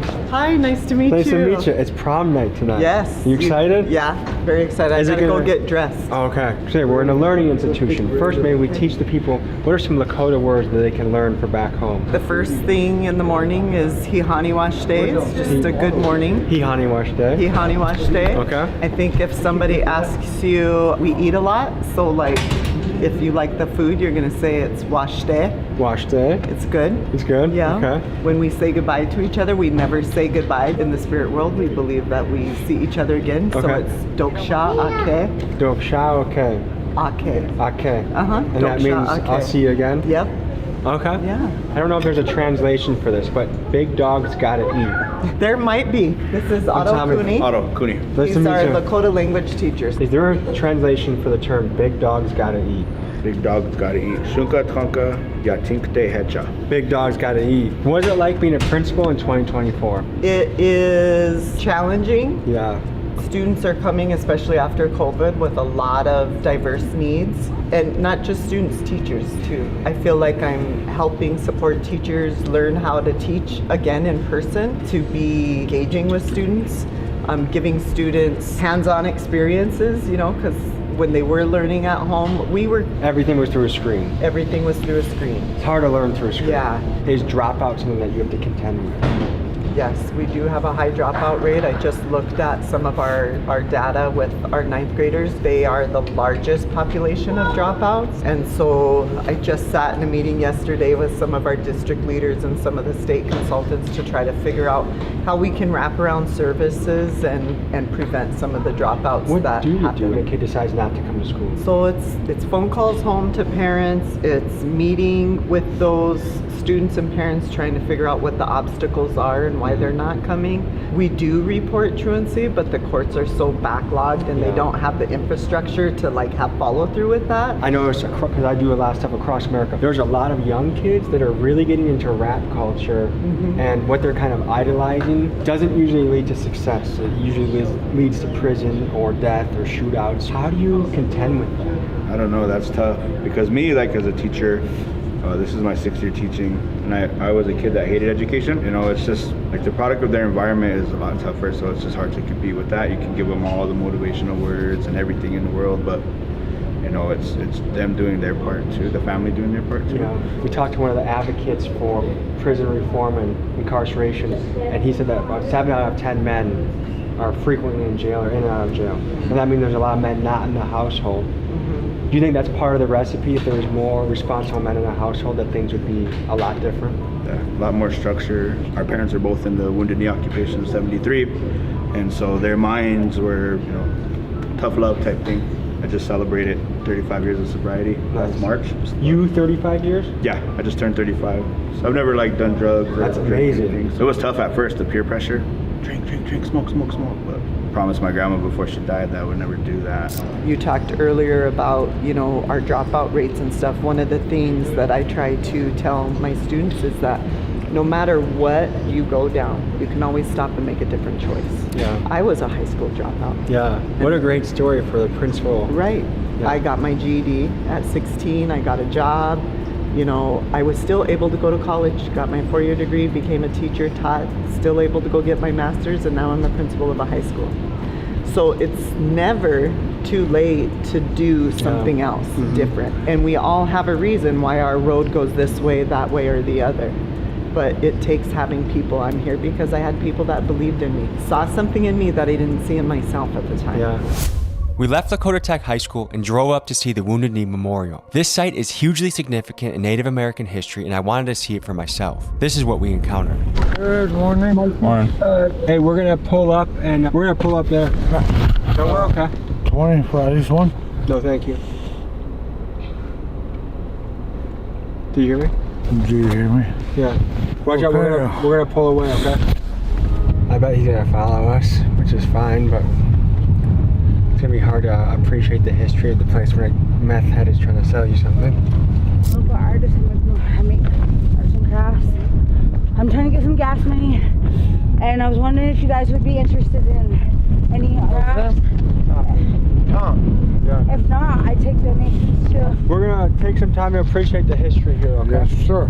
We're gonna give you the history of this place. This was the site of the massacre. The origin of Pine Ridge begins with treachery and brutality by the US government. After years of massacres and being starved into submission, the Lakota people signed the Treaty of Fort Laramie in 1868 and moved onto the reservation. In 1890, the deadliest mass shooting in American history occurred at Wounded Knee, where over 300 Lakota were killed by the United States Army and buried in a mass grave. They were machine gunned down because they refused to be disarmed in an era in which guns were vital for hunting and defending their land. The Lakota were initially promised a 60 million acre reservation. However, once valuable resources were discovered on this land, the US government went back on their treaty. They passed the General Allotment Act of 1887 and the 1906 Burke Act, and these acts took millions of acres away from Pine Ridge. Today, Pine Ridge stands at 2.1 million acres, just 1/130th of its original size. This chapter of Native history also saw systematic crushing of Native culture. The Indian Appropriation Act of 1851 led to Native children being taken from their homes and forced into boarding schools where their language and culture were banned. In these schools, they were beaten by nuns and priests if they attempted to express their heritage. When Pine Ridge residents speak about the impact of generational trauma on the living conditions of today, it's crucial to remember the history of how Pine Ridge came to be.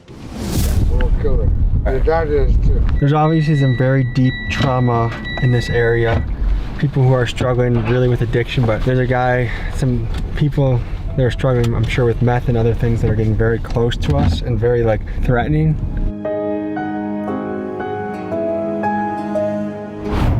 We've been a lot of different places in this country. Some of these conditions is unlike anything I think we've ever seen before. And the thing is, when you visit a place like this, is you never know what the answer is. I certainly think there are answers, but I think nothing is gonna happen overnight. How do you change people's actions? And then when you look at the youth who are gonna be taking over and you see what they're doing, it's like, oh, how did it not get worse? Like, what will it take for those kids to be engaged and excited and creative and using their juices for something worthwhile? Because man, the youth is worth so much. The youth is everything. The youth is our future. We wanted to learn more about the alcohol bootlegging, so we went to a remote part of the reservation and tapped in with some people that could tell us more. Here's what we learned. This place is, I think it almost looks worse than Pine Ridge. What's going on? What up? Can you tell us about you used to be in the game? What was it like? I used to sell coke, and sell drugs too, and skips and stuff a little bit here and there just to get you by, whatever, you know. Usually down here, there's no jobs down here. A lot of people do it, almost probably every fucking house does it. But they're so sketched out and everything, because if you get caught down here with it and you have it on you, then putting yourself at risk to go 5 to 10, you know. 5 to 10 years for that? For alcohol. Does that seem like too many years? Drugs, yeah, that's very severe punishment. And you have to do over 80% when it's federal, because it's a federally recognized tribe. People do this for basically like profit. We're talking what, $100 to $200 a day? What do you think the average person selling skips makes in a day? Anywhere from $10 to about $200 a day. And all that at the risk of 5 to 10 years of prison. So we found a bamboozle pipe. Oh, like messed with? Yeah. What you do is just put half full of water in it, a little bit of lemon alcohol, and then like a little bit of it will be vodka. Does that still get somebody drunk? This is the bamboozle. You can tell it's fake because once you hit it like that, as well as it'll go up as well. So do people get mad when they get fake stuff? Sometimes they don't even know.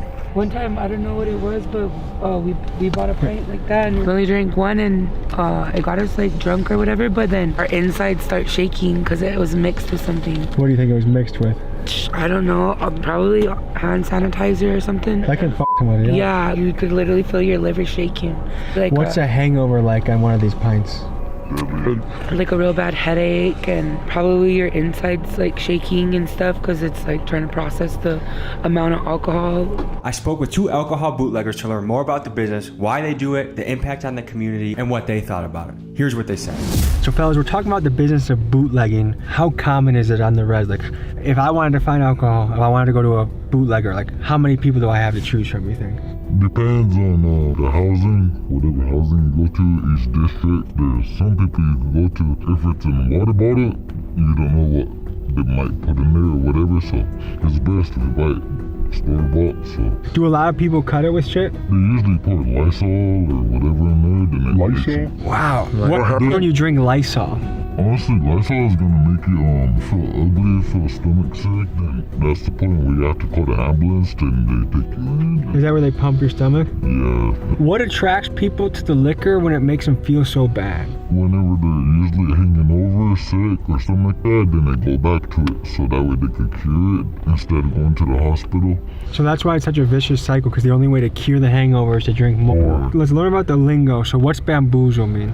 It means it's laced or like either that, like mixed with Lysol, either hand sanitizer or something like that. What percentage of bottles you buy, pints you buy, they're also called skips, right? Yeah. What percentage of skips out there are late? It's got between 50-50 sometimes too, you know. It depends on who you buy it from. So like this res is very spread out. You can go some miles without seeing anything, and then you see like little pockets of housing. Does that mean there's a lot of people drunk driving to go back and forth when they get their liquor? Most likely, yeah. How common is it for someone to have a DUI around here? It's probably about like 40-60%. 40 to 60%? Yeah. The first 2 are misdemeanor, right? Yeah. The third one is automatic, yeah. So we got a bottle of vodka here, Kharkov. How much can you buy this for? $12. And once you flip it, what can you make off? You can make about like $35. What was the most you guys have ever made in a night selling this stuff? If you buy a box of that'll cost $75, then you can flip it for about almost $200. Okay, and is that a big night? Yeah. Are there undercovers? Yeah, there's undercovers on there. Yeah. How serious? Like this much alcohol, what's the punishment for getting caught with this? Usually this. As you can tell by how quick we were to turn the lights off, I know there's some punishment that's with this, but what if we get caught with this, how bad is it? That'll be like 3 days, at least. 3 days in jail? Yeah. Can people go to prison for this stuff? It ain't that hard. If you're selling the meth or whatever around here, then you can go to prison. But is it fair to say, because I've heard unemployment rates can be up to 85 to 90% around here. Is that what you guys have heard? Yeah. Does that sound like a crazy number to you guys? That's huge. This is a common way that if families are just trying to eat, pay the electric bill, this is what they do. Yeah, that's what they sell. That's what bootlegging causes, because they're short on money and stuff like that. They choose to sell that. So do you think alcohol should be legal on the res? I mean, honestly, it's hard to say because like there's too many people dying from cirrhosis. That's the liver failure, the kidney failure. Yeah. Obviously making it illegal doesn't work. People still are getting it, and it's almost worse because instead of drinking maybe a light beer where you can have a few of them before you really start to feel it. People around here, they don't like drinking beer because it doesn't get them drunk, so they turn to this hard liquor. They want that hard kick right away, so they choose this Kharkov. So if you could snap your fingers and you could just be sober without the pain of getting sober, if I could say, hey, you're sober 1 year and you feel like it, what would you do with that opportunity? I'd rather do it. Sober myself up, get a job, get my GED, What job do you think you want to do? You want to like be like a yard worker. You just go from yard to yard, help people out. Hell yeah. Any idea on your end? Try to get all my priorities back there, you know? Like save up. High school, college or something. Because there's free college, right? Yeah. But tell me about the process of flipping this into pints. How does that work? This is so basically one water bottle will equal up to this much. Okay. Then you can make about like. Do you stretch it at all? Yeah. Sometimes you fill it up right there. And how many pints can this make you? About 3.5. When you hear that, you know it's store-bought. If you get jail for doing this, do you feel like you deserve that, or do you feel like that's an unreasonable punishment? I mean, honestly, it's like if your family is struggling, then if you need to, then if you need the money, you could flip this for the price of 12. You could flip it for like $40 or something like that. Well, fellas, I know you shared your stories that it was risky to do this, and I appreciate learning about this, and I think this is important to educate people out there. So, any final thoughts? Just hope that everyone out there, if you guys are doing this, just know, just take it easy. You guys, if you're struggling, we understand. We're doing the same thing. So what's the way out? What's the way forward, fellas? Way forward is sobriety, getting the money up the right way. Thank you, fellas. I wish you guys the best on your path, okay? Thank you guys for tuning in. A reminder to donate to Kyle in the skate park. The link is in the description. We'll see you guys next week. 6 people were shot at the Little Earth housing complex. We are by the Little Earth community. Minneapolis police are searching for the person who shot and killed a 20-year-old man and an 8-month-old baby. When I got shot, I think 4 or 5 of us, our families got raided. I get a knock on my door, see a bunch of military-style guns. It's been getting kind of scary with gunshots here. How often does someone hear gunshots here? Every other night, maybe. They executed him in the parking lot over here. Shortly after that, a 911 call came in about a shooting in that area. Officers located a 13-year-old boy in a yard who had been shot in the head.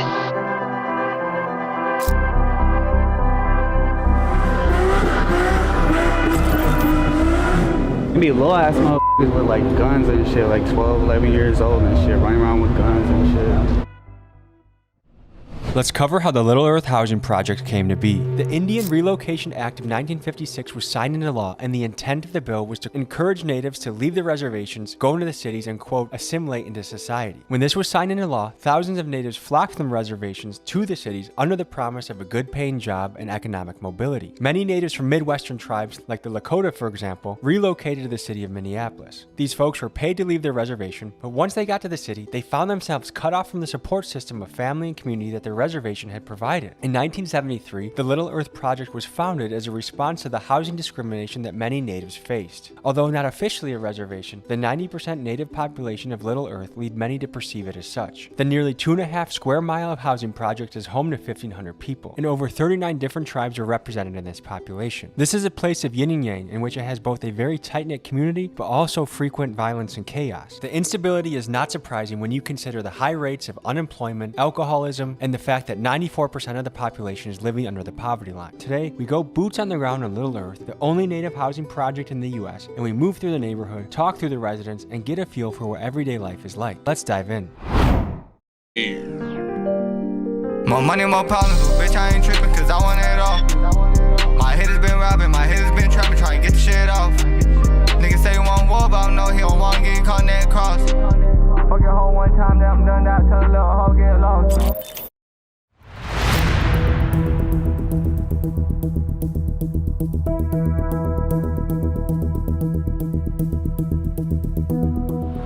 Tommy. Great, how you doing? Nice to meet you, man. How are you? Doing good, bro. Hey. What's up, guys? What's up, y'all? Nice to meet you, bro. Nice to meet you, too. Bro, I've been waiting for, opportunity to spotlight my neighborhood here, bro. Yeah. It's one of a kind, bro. It's unique, you know what I mean? It's one of a kind in the country. The only indigenous based Section 8 housing in the United States. I grew up right here in this second house right here. It's quite the experience here, bro. You get a little bit of everything. It didn't always look like this either. There was, these fences and stuff weren't up always, but as crime got, worse and stuff, they put them up. Police are reporting a 13-year-old boy was shot in the head last night. 6 people were shot at the Little Earth housing complex. Police tell us the shooting happened during a fight. Minneapolis police are investigating a shooting that left one man dead and a juvenile wounded at the 2400 block of Ogama Place. That was about 12:20 this morning.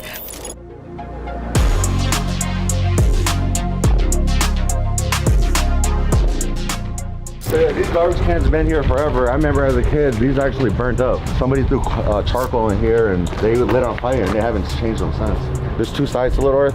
There's 7 clusters here. This is cluster 1 right here. The cluster 2 is right here, and then they have apartment buildings down here. So yeah, right here, the dude, I guess he was high, fighting his own demons or something, from what I was told, and he ended up burning this entire row right here of houses and stuff. Do you know how recently this all happened? Shit, probably like 3 months ago, maybe? Yeah, 3 months ago. I always got to carry a little Narcan with me just because you never know what you'll run into.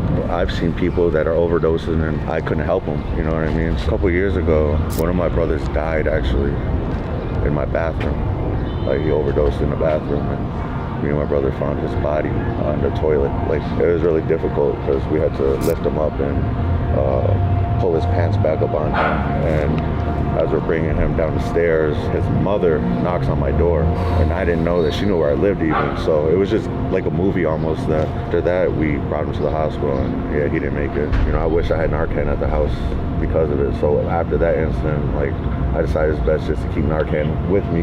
You can see people getting high, just, you know what I mean, just in the broad daylight, just getting high. And it's fentanyl hit this community particularly for sure, bro. There's at least 1 overdose a day, if not 2, 3, bro. I'm so desensitized to it now. Me and my brother were doing the math on like how many people we knew in the community that we grew up with personally to have a relationship with them. And we think we're in a closer range to 65 to 70 people that we know personally had a relationship with that have passed away and are no longer with us anymore. It's pretty heartbreaking, bro. There's a lot of people we grew up with that are no longer here, bro. So, yeah, I don't know. Are you sober? Oh yeah, I don't drink, I don't play with my nose, I don't needles. I grew up watching that, so I didn't grew up, that's not what I wanted to be like. I ain't had no dad around, so I have kids, so I want to be something that, you know, I ain't never had.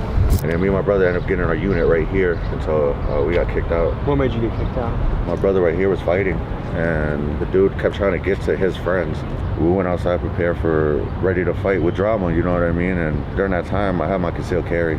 I had an AR-15 on me, and you know, in Minnesota you can't open carry with an AR-15, so that's where my felony came into place right there, was open carrying that. As he's fighting, one of the guys point blank range is about to shoot him in his back. I distract him, and from that distraction he shot me. One of my brothers ended up returning fire on him and ended up shooting 5 people that day, and I was the 6th person to get shot that day. So from that day, you know, it's hard to prove self-defense with that situation. I sat 104 days in the county, and then I did probation, and then like I violated probation. I had to fight the violation. So I sat 5 years on probation after doing the time. What happened was it went through here. It missed my Achilles tendon and missed my ankle both by just centimeters. That's lucky. Yeah, I had to teach myself how to walk again, and I'll never ever walk the same. How often does someone hear gunshots here? And every other night, maybe. You might hear them every day. I don't know, really. Like if you're outside, you'll hear someone like shooting, or someone probably testing out their gun or some shit. Testing it out. Yeah, they do that shit a lot. Did you see the church window over there? Yeah. That's nuts to shoot the church window. How many people here are just kind of like, they just keep their head down, do their 9 to 5, do their thing? Probably about 90% of them. Then they're like the other 10% is probably all their kids. The troublemakers. Yeah, hell yeah. They be little ass motherfuckers with like guns and shit, like 12, 11 years old and shit, running around with guns and shit.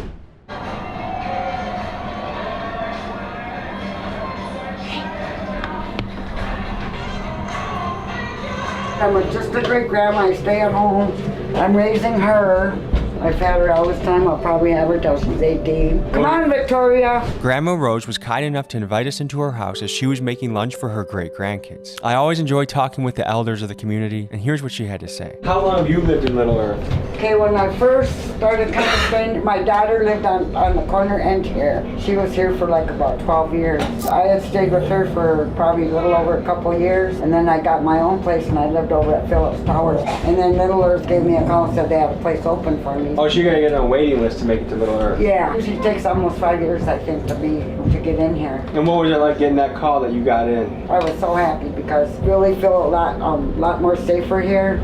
with the people. They really watch out for the elders and stuff. I was like in my 50s when I moved in here. I'm almost 70 now. Little Earth is a unique spot, right? There's nowhere like this in the country. Yeah, we have a lot of different tribes here. What tribe do you trace yourself to? I'm from Grand Portage. Like a couple of my grandsons were involved in the basketball teams here at Little Earth. And yeah, they got some pretty good programs here for the youth.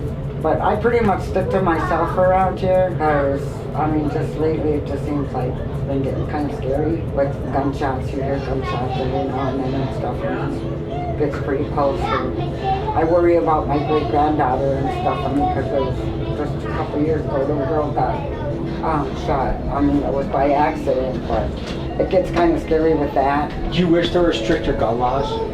Yes, definitely.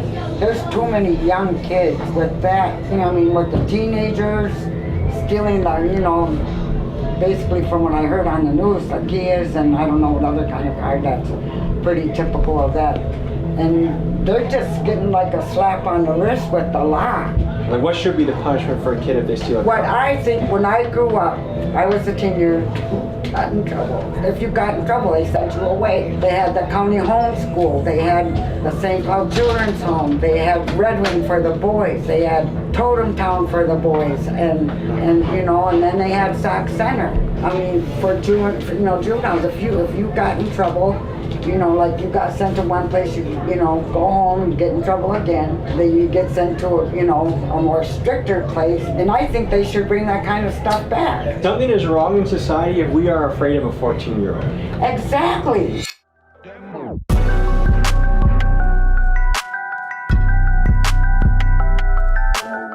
How you guys doing today? What's up? I'm just coming from work, getting ready for the classroom, you know, big day tomorrow. You a teacher? I am a teacher, How yep. old? I do 5-year-olds through 12-year-olds. I'm lead teacher right now. How is that? It's really nice, you know, we got everybody from the community, so it's like... Is it a local school? It is, it's just straight across there. Okay. Like, is it hard for kids to focus nowadays? It's more like building that relationship with them, you know? It's really nice to just be with them. I mean, it's such a blessing. You can watch a kid grow from a young kid to a young man or a young woman. Exactly. I was actually a former student there, so being able to work there now, it's like being able to relive my childhood and see them too. Like, you're passing the torch. Yep. Just go to show them the bridge real quick. You know, the bridges, man. With all the murals on it? Yep. Yeah, I'd love to see that. That's where they do have a missing and murdered indigenous people wall on that one, so we can see all the names. And that's big across the country. I'm learning that's a really big thing. Missing and murdered indigenous women. Yep.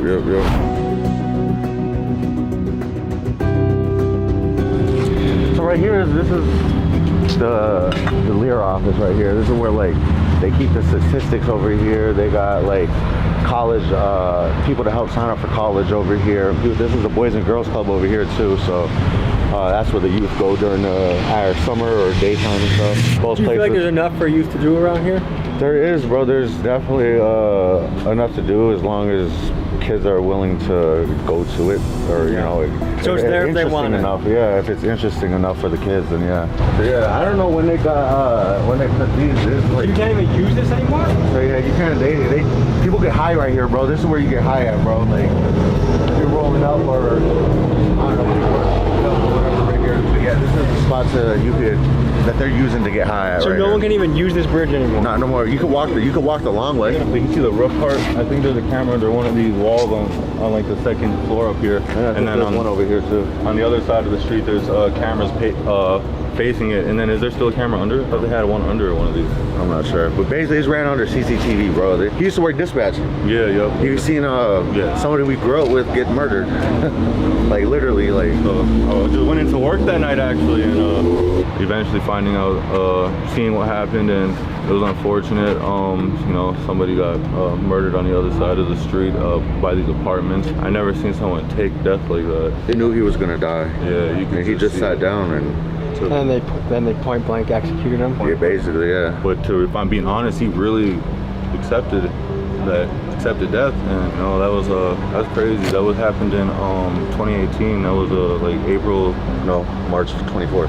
How long did you do that job for? I was only dispatcher there for about maybe a month. You couldn't take it anymore after that? It wasn't that. They stopped. They told me I couldn't work there no more because when he got shot, they just didn't want me to be like behind the cameras, thinking that I'm gonna inside man. Yeah, we should show them across the other side of the bridge where the mural's at, and then like the basketball court shit. A consistent theme we're hearing at Little Earth, and you'll hear at reservations overall around the country, is one of street violence and incarceration. Let's look at the numbers. In Minnesota, natives are 1% of the general population, but make up 10% of the prison population. Nationwide, Native Americans are incarcerated at a 38% higher rate than the national average. And some might ask why? Well, poverty, alcohol and drug addiction, unemployment, and generational trauma is a recipe for frequent violence. The real question is, how do we change course and break the cycle so we can see young men in particular living good, productive lives and making a positive impact on their community? You tell me. So, you just got out? How long did you serve? 9 years. That's a long time. Yeah, 9 years. Went down when I was 18, came home when I was 27. What'd you go away for? Shit, buddy. What did that experience teach you? Shit, man. Life's too short. What's the plan now? Shit, man, try to stay out of jail. All really do it, stay out. It's a circle effect. People keep going back. I'm not trying to go back, I guess, are you trying to get a paper job, or are you going to try and just keep it low key in the streets, or what's your plan from there? Yeah, I ain't even got it off the job right now. I ain't gonna lie to you. I'm just taking it one day at a time. The good thing though, you still are very young. I'm young too, and you can write a new chapter. You know what I mean? And one chapter can look very different from the next. Well, I know you said you're trying to get out of here, so I appreciate you sharing your story. Thank you, man. Thank you. I saw his eyes looking around. Are things hot right now? No.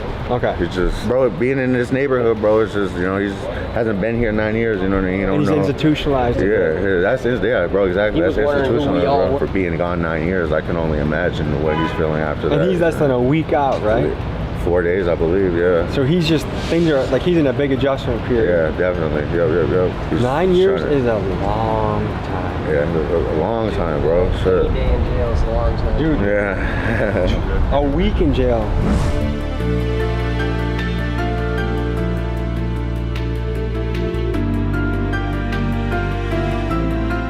I think people that passed away got killed and shit right here. Ivan, I think, yeah, they executed him in the parking lot over here. For what? I don't know, bro. He's our age. Yeah, he's our age, so I'm 27, so when that happened, like 22, 2000, so he's 22, almost? Oh yeah, he was 22. That shit's sad though, regardless, you know what I mean? Like, these are the people I grew up with, literally, and it's one of the names that I added, let you know that, was it 65, 70 people that we know that passed away? Yeah, we've got a list. Yeah. 65 to 70? Yeah. Just in this little community? Yeah, we've had, it's not that we just, like, that their name is this. It's not that, just that. It's like people that we had a relationship with at some point, that we knew, that we were, like, talked to and close with at some point. Yeah, like. So how many people would you say are success stories out of 10? It's hard to answer. What success is? Yeah, you know what I mean? What would they consider success? I would say out of 1 to 10, probably 2, 3. If we're lucky, 3 people. Being alive, even being alive is successful at this point. You know what I mean? So a lot of people are like, oh, you gotta make it out the hood. Is that an attitude here, like you gotta make it out of Little Earth, or is it a place that you want to stay and grow over? You would want to try to get out of here. I mean, I don't look at this as like, all right, I'm settling down, this is it, you know what I mean? We're poor here, so we're used to subsidized housing. Why would we give up paying no rent or $50 rent to go to fair market rent and go struggle somewhere else, when we could just pay little to nothing and stack up and, be good in the hood, you know what I mean? Like, is Section 8 a gift or a curse? Both. It's a gift if you use it the right way, you know what I mean? You're able to stack your money up, do what you need to do for your family, and use this help and get out. But it's a curse because you get so comfortable and used to living like that. It gets to be a cycle and it doesn't stop. And then it starts from, drinking and then just experimenting with other drugs and shit, seeing how open drug use is here that these kids are so exposed to it and they think it's right. They're used to it. There's kids 10, 11 years old getting high off Fetty now, you know what I mean? And that shit. 10 years old? Yeah, bro, it's sad. Even younger than that, bro. But yeah, bro, just like if you look around, bro, there's needles everywhere, bro. There's needle caps, bro, needles. Shit. If you look in there, there's some all up in there. Would you classify yourself as an OG? OG. I can tell, you got the style. Each generation that goes on, culture slips away. Yeah. Like I'm Polish, but I've retained no Polish heritage. Do you feel like it's slipping away in the native community too? In some areas, but there's a lot of programs. I mean, there's a lot of community members out here keeping it strong and all that. So. Brass knucks, dog. For fun. You mentioned going to the Indian Center? Yeah. Is Indian still something someone can say, or is that like a slur, or how does that work? So, bro, me personally, bro, how I feel about it, I don't like to be called Indian, bro. You know what I mean? I don't like to be called Indian because Indians are from India, bro. Christopher Columbus, he was set to go to India, bro. He came here, discovered us, and called us Indians, bro. We're Native American. So he got his compass wrong a little bit? Basically, yeah. How could Christopher Columbus mess up this bad? Well, let's give you an interesting slice of history. Imagine this for a moment. You are an explorer, and you are at sea with nothing but a crude compass, a pencil, and some references your sailor friend Pierre had drunkenly told you at a bar. And now you're on a wooden boat surrounded by ocean everywhere you look. Maps at this time were so wildly inaccurate that oftentimes people had no idea where they were. When Christopher Columbus got to America, he thought he was in India. Hence why he called people Indians. Another example is explorer Jean Nicolet. He thought he was sailing a new path to China, so when he clambered to land to greet the natives, he wore a Chinese robe and shot 2 pistols in the air to impress them. Where he actually landed was Green Bay, Wisconsin, where the Ho-Chunk tribe resides. And the sea he thought he was navigating was Lake Michigan. Other ancient maps you'll find had locations where cyclops or multi-headed creatures stayed. Ancient exploration was really a wild era of history. Shit happened right there in that parking lot.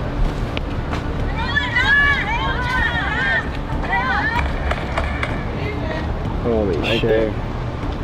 Is everyone okay? Yeah, well my cousin got shot. That's wild, dude. My sister recorded that. I lost my video because they banned my Snapchat, but I was right here, we ran this way. Did you have adrenaline pumping through Hell you? yeah. Dude, that's where you get the shakes afterwards. But yeah, he got shot, he ran over there, we went and picked him up. I'm holding him, hands full of blood and shit, bring him to the hospital. And yeah, cops took us to question us and shit. I ain't gonna lie, I got accidentally shot before too. And it wasn't even on no other shit. It was just chilling at a kickback, playing around with guns too much. Shit, and I'm talking to somebody, I'm not even, my shit up everything. Next thing I just hear a boom. I look around, make sure everybody else good. I bet. Something on my mind like, nigga, you ain't even check yourself. I look down, blood gushing, I'm damn. And that was just on some chill shit. It wasn't nothing but family, you know what I'm saying? So like, shit happen, anything happen anytime, it's pretty crazy. And where were you hit? Shit, I had to do 3 hours in surgery in Minnesota, and then they couldn't even finish it, so I had to fly me over to North Dakota, my stomach cut open, and then finish another 3 hours over there. Go tell my mom name, 612, that's where I'm from. Is this relatively new? Yeah, that's why it's like peeling. How did that feel on the fingers? Can be rough? Yeah, that shit painful. Yeah, the fingers the worst. Oh, big, yeah. Ooh, I like, what's your earth one? That's me. You feel me? I'm a king. I'll be high as hell, getting to my money. Who's Ben? That's my little cousin, RP Ben. I don't live him. He passed away in the car accident. You feel me? I keep him on my wrist. He's my guardian angel, always protecting me, looking over me, along with my Uncle Keith. You feel me? My guardian angel, always make sure I'm good. Look over me, keep guiding me, keep me safe on phone. Did you guys make that yourself or you get it off someone? Get it off someone. Yeah, a lot of our big brothers and stuff make them in the joint because they don't got a lot of stuff and resources to keep them busy while they locked up and stuff. Oh, so they made that when they're locked up? Yeah, they make these when they locked up, keep them focused, keep them out of trouble, keep them busy and everything, so they ain't getting in trouble. Everything they send out to us. This looks like a newer section of the. Do you know when this was built at all? Yeah. Years ago. Yeah, it's newer than the other part, but it's been for years now though. So like, I ain't gonna lie, bro. Being here, bro, we kind of feels like being in like jail or prison, bro. Like we're behind these walls, we're behind these fences, bro. We got these cameras and shit looking at us and shit. You know what I mean? Where's that on top of the roof? That's a gun spotter right there, bro. We got gun spotters on all these buildings, bro. All these cars. Yeah, the shot spotters. Yep. You within 70 meters of where a gunshot goes off, it can tell. And because he's a sketchy white, I trust every word he's saying right now. Well, my incident that happened with me and shit, I was shot, so I had to run from that parking lot we were just in. Had to hop these fences over here, run, get up here, jump down from this ledge right here, and mind you, I have a bullet on my foot, you know what I mean, just shot. My shit, I don't feel nothing. I'm just running, and then they found a bloody footprint from over there. Oh, look at that needle cap right there. They found that bloody footprint from over there all the way over here and shit, bro. See the caps everywhere, right? Everywhere. Look at, there's needles right there. Dude, fentanyl is ruining a lot of cities in this country right now. Yeah, bro, it's, you know how people smoke cigarettes? Yeah. Like, you know, just open, you know, it's, you could smoke a cigarette. People are doing drugs and shooting up right in the open and shit. This is a big homeless camp over here. This was huge. Right here? It was all through here. So now they just fenced it off so no one can use it. Yeah. Growing up like that, they finally got people to stop sleeping there. And they do what they call, they evict the homeless, you know what I mean? They go do evictions and stuff, and they... What do you think about that? I think it's, I honestly, it's, I get why they want to keep people from certain, not even that it's certain areas, but they just want to keep people from contaminating the ground. They want people to not be afraid to walk across the street. They don't want kids or adults, anyone for that matter, to step on needles, so they go do these evictions. I feel like anyone that gets mad about the homeless getting cleared out just haven't had them live by them before. They haven't, right. My friends from Little Earth wanted to show me the impact of fentanyl in their community, so they walked me past the tent city that has been accumulating in the area. But one thing I was aware of is that Little Earth was beefing with the Somalis just on the other side of the street, and I knew I had active members from Little Earth walking with me at that moment. And just the day before, I had met with the active Somali members of the other side. So that was my motivation for not wanting to stop and casually observe the scene, and instead walk quickly without asking very many questions. I hope you understand. For the last half of the journey, we're coming to the high school. So what are we walking up to? We're walking up to the high school in the neighborhood. This is center. This is where everything goes down. No, I'm just saying. What I really want to show is our wall. It's protect our sisters for the MMIW. A lot of that goes down in our community. It affects our sisters, our cousins, our aunties, you know, some people so close to us. And there are some of the many few names that victims of that, you know. Overall, center's a really nice place to be, you know. It's lack of resources, I could say, in our community, but you know, when you really sit down with them, you know, they do have big dreams. Some of them want to be a psychologist, you know, and you'd never think that. It's like more judgment around. Our school's just been thriving lately, I could say. It's been a change. You guys got any GoFundMe for the garden? No. Can you make one? We could do that, yeah. All right.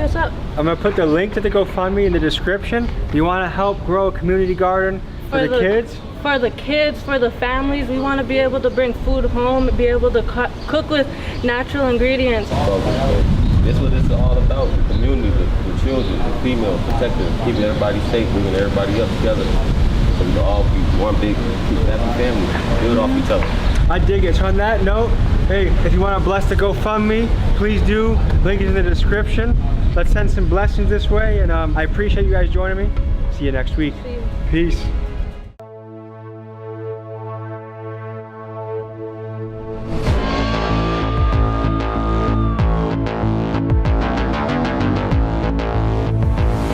I've been held at gunpoint and raped in alley. I've been held hostage 3 times. This floor actually could just crack in. That floor could just zip on. Hello folks, today we're looking into the drug epidemic that is absolutely horrific and just infiltrating cities all around America. All my veins have collapsed or they don't work. Today we're boots on the ground in Baltimore where we're surrounded by dirty mattresses, needles, human feces, and just human despair. Until you see a limp body whose life ends with a gun. We're here to give people stories and also explore how we can make this better. This is a massive problem in America, something that we need to look into, need to figure out how to change, and we're here firsthand to explore and give you the story. Today, folks, we're going boots on the ground in Baltimore, getting an inside look into the drug epidemic that's running its way through the city. We go into trap houses that are full of paraphernalia. We explore the drug called Trank, which is ripping apart the city. Turning people into what some are calling living zombies. We're aided by our friend Nick, who has dedicated his life to helping people become sober. I can refer you all over to the city and state. We're also joined by YouTube journalist and my friend Brandon Buckingham, known for covering stories like the Juggalos, O Block, the Capital City 6th riots, and much, much more. This guy is one of YouTube's best journalists. So now we go boots on the ground with Brandon and Nick. This is the stuff that mainstream media won't show you, but we will. Viewer discretion is advised.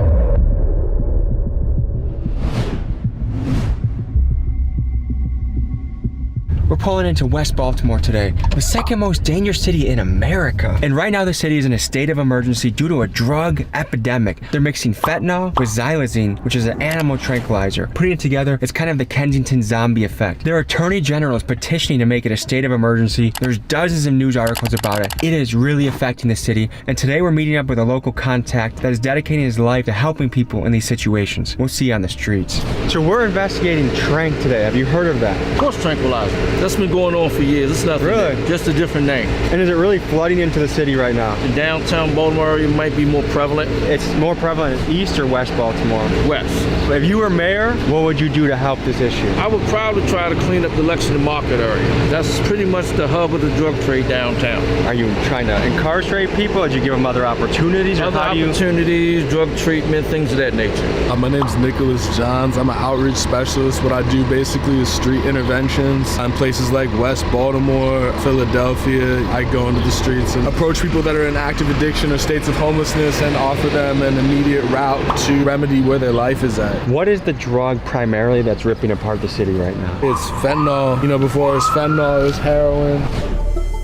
So do you ever get nervous before you go and do this stuff? Honestly, no. We're going into an impoverished area where gun violence is prevalent, you know, and there's a lot of drugs. I'm known in these areas, and also if anybody with us, like, y'all really don't need to worry about anything. How many people like you are out doing what you're doing? In Baltimore, it's me, just me. What makes what you do unique? I just get really strong numbers in regards to the amount of people that I actually place from the streets directly into treatment facilities on a given day. How do people get into these positions? People are born into this as an environment, in which case you got pretty much every angle of life stacked against you. You got generational poverty, institutionalized racism, cyclical devolution from drugs in your community. You've got the other way out, which is trying to procure money through the drugs in your community. Then you have the violence that goes alongside all of that.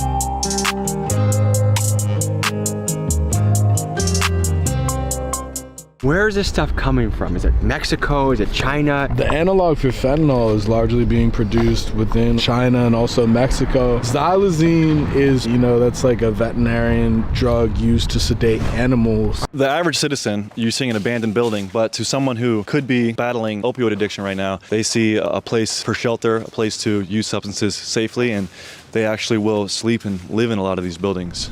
So this is the first building we walked into, and already right away, needles.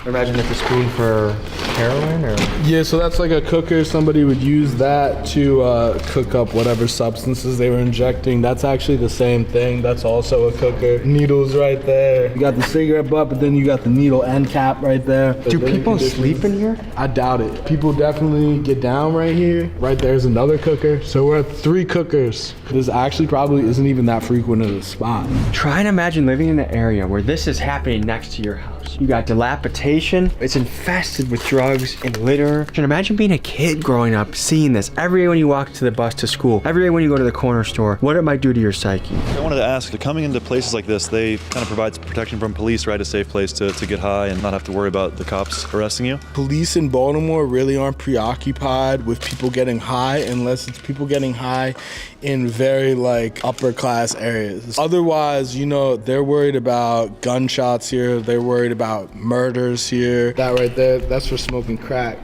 Should we play a game, what's in the suitcase? I'm guessing feces or a used condom. I'm guessing nothing, but it's a damn nice looking suitcase. Yeah. So let's see what we got.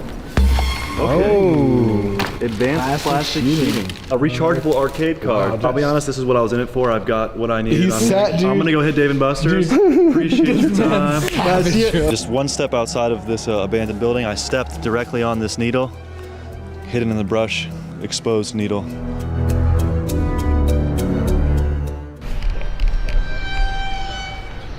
It seems like the classic, the telltale sign of this tranq stuff is the zombie kind of. I mean, yeah, when people are that nodded out, you know what I'm saying? They're incapacitated. It's just a perpetual state of unconsciousness. Yo! syringe bags right there. We're just walking to an abandoned building after abandoned building, and they are just, it looks like a war happened here. I mean, don't get me wrong, America has so much beauty in it, some of the greatest wealth the world has ever seen, but on the flip side, some of the highest amount of human despair. If you were mayor, what would you do to make this place a little safer or better for people? Definitely put more food stores up. Is there not enough places for people to get food and shelter? Heck no, there's no like outreach, bro. There's nothing like that. How would you describe this area to people? There's a lot of abandonments, so everybody has a place to live. Do you call it abandonminiums? Mm-hmm. How do you survive out here? I do date. What's the most common drugs to be found around here?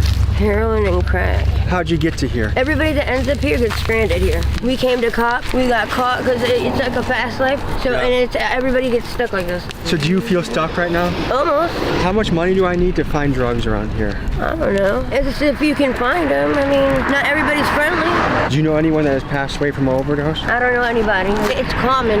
Is it dangerous being a woman out here? 100%. I've been raped in alleys. I've been held at gunpoint and raped in alleys. I've been held at gunpoint and raped by a child in an alley. I've been held hostage 3 times. Do you ever call the police? No. Do the police help? They will if you call them, but nobody ever calls.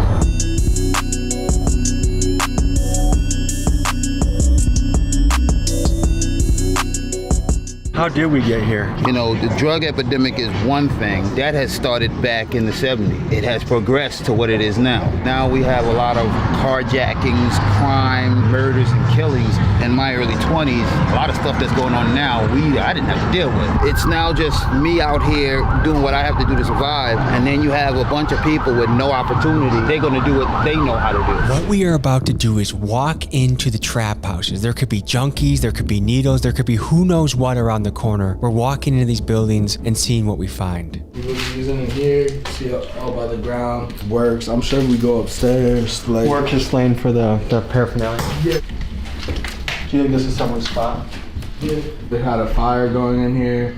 Like we have paintings for children on the wall in this dilapidated building. It's hard to imagine a child living in a place like this. This floor actually could just crack in. I'll be hella careful because that floor could legit fall on.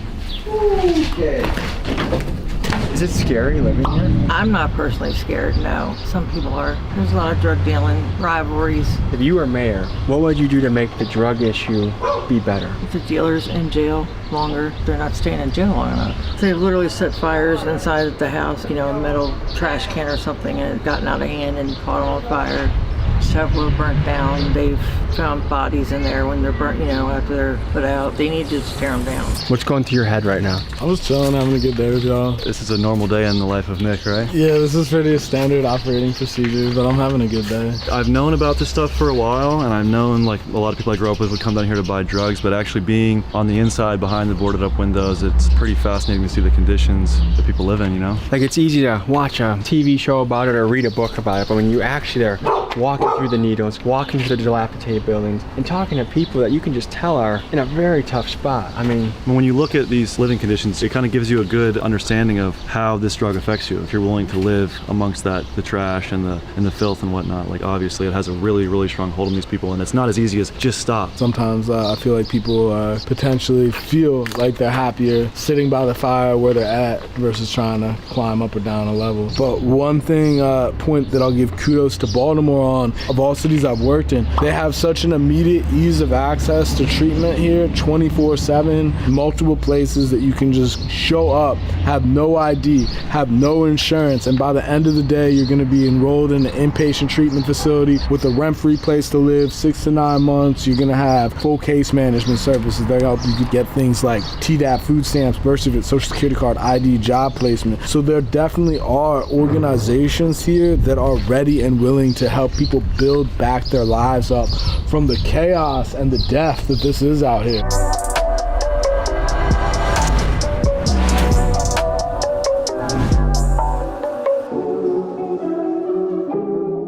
How bad is the opioid epidemic here in Baltimore? It's terrible. My daughter, her old man put me out. That turns me back onto the streets. Coping with life on the streets isn't easy. No, it's not. My life is too precious to be out here doing the opium and all that bullshit. It's too much. Look at all these abandoned houses. A whole block ain't nothing on the streets. They need to build these houses back up, put people back into society again. What are some things you think could be done to help curb the opioid epidemic, lessen the damage it's doing to society? Stop it, like y'all doing. Raising awareness? Yes. You know, like the police raiding all these spots now. That's a good thing, too. Breaking up the people that are living in the abandoned buildings? Yeah. Is this something you see yourself dedicating your life to? Yeah, I mean, I already have, bro. Just really the next step is going to be launching the nonprofit in regards to teaching other people the methodology of outreach that I employ on a daily basis. I really just want to positively influence the macrocosm of mankind. Here's a GoFundMe in the description that's helping him grow his nonprofit, scale his nonprofit. I'm gonna put my own money up for it, and I hope you do as well. Let's see if we can move something, guys. The power of the internet to change people's lives is a beautiful thing.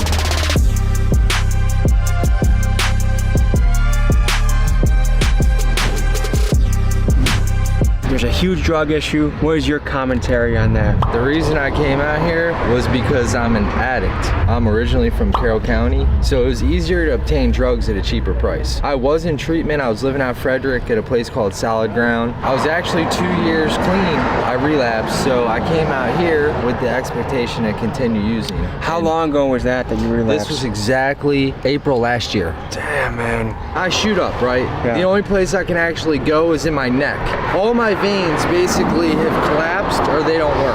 When I attempted to inject any kind of drug, what happens is it won't pull the blood. It'll be like a miss. You can see that right there, that's from a miss. Now anybody that's using kids at home, don't do drugs. It's been the biggest mistake of my life. Does it feel like a hole that's almost impossible to get out of? Oh, definitely. They're trying to like mask some kind of pain that they're bearing. For me, it was losing my 2 children. I got 2 kids that got adopted. I lost them about 7 years ago. I signed off my parental rights so they'd have a good life. And I'm glad I did because I ended up going to jail for 2 years. So had I not, I would have pretty much not been there for them regardless. I am homeless technically. I've been staying with a friend in Pigtown. My friend Chris gets 100% disability. We got a nice 3-story townhouse. So you have a nice place to sleep at, but by day you come here, you panhandle, and you get your fix. Pretty much. I see you have different things on your skin. Is that from using? These are scars right here, but like right here, that's from using drugs. How much money do you need a day to survive? I have a $12 a day habit. How many people in your family are also experiencing drug issues? Well, my father, he's active. Older of my 2 sisters. My youngest sister's never done drugs or alcohol. How old were you when you tried your first drug? I was 15 years old. Well, I did pot with a friend, and then my second drug was cocaine. How many times a day do you use? Twice. I use right when I wake up in the morning. Usually I'll save something from the night previous. When you use, you stop feeling the euphoria from it, but you'll still get the call, meaning like you'll still feel that warm sensation, and it's just a temporary cushion of comfortability. Even though it does go away, your problems are still there after the drugs are gone. It's kind of like a no-brainer though. I pay money to kill myself. It doesn't even fucking make sense. If anybody hears this and I can help you in any way, I can tell you I've had like 4 hospitalizations in the past year. One was 2 weeks, the other one was a 10-day stretch, and then a week. Drugs are not worth it.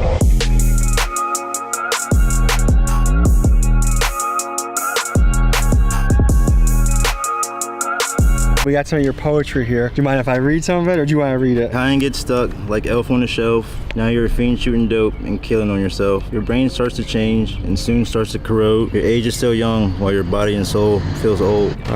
There's too many of us struggling in these streets.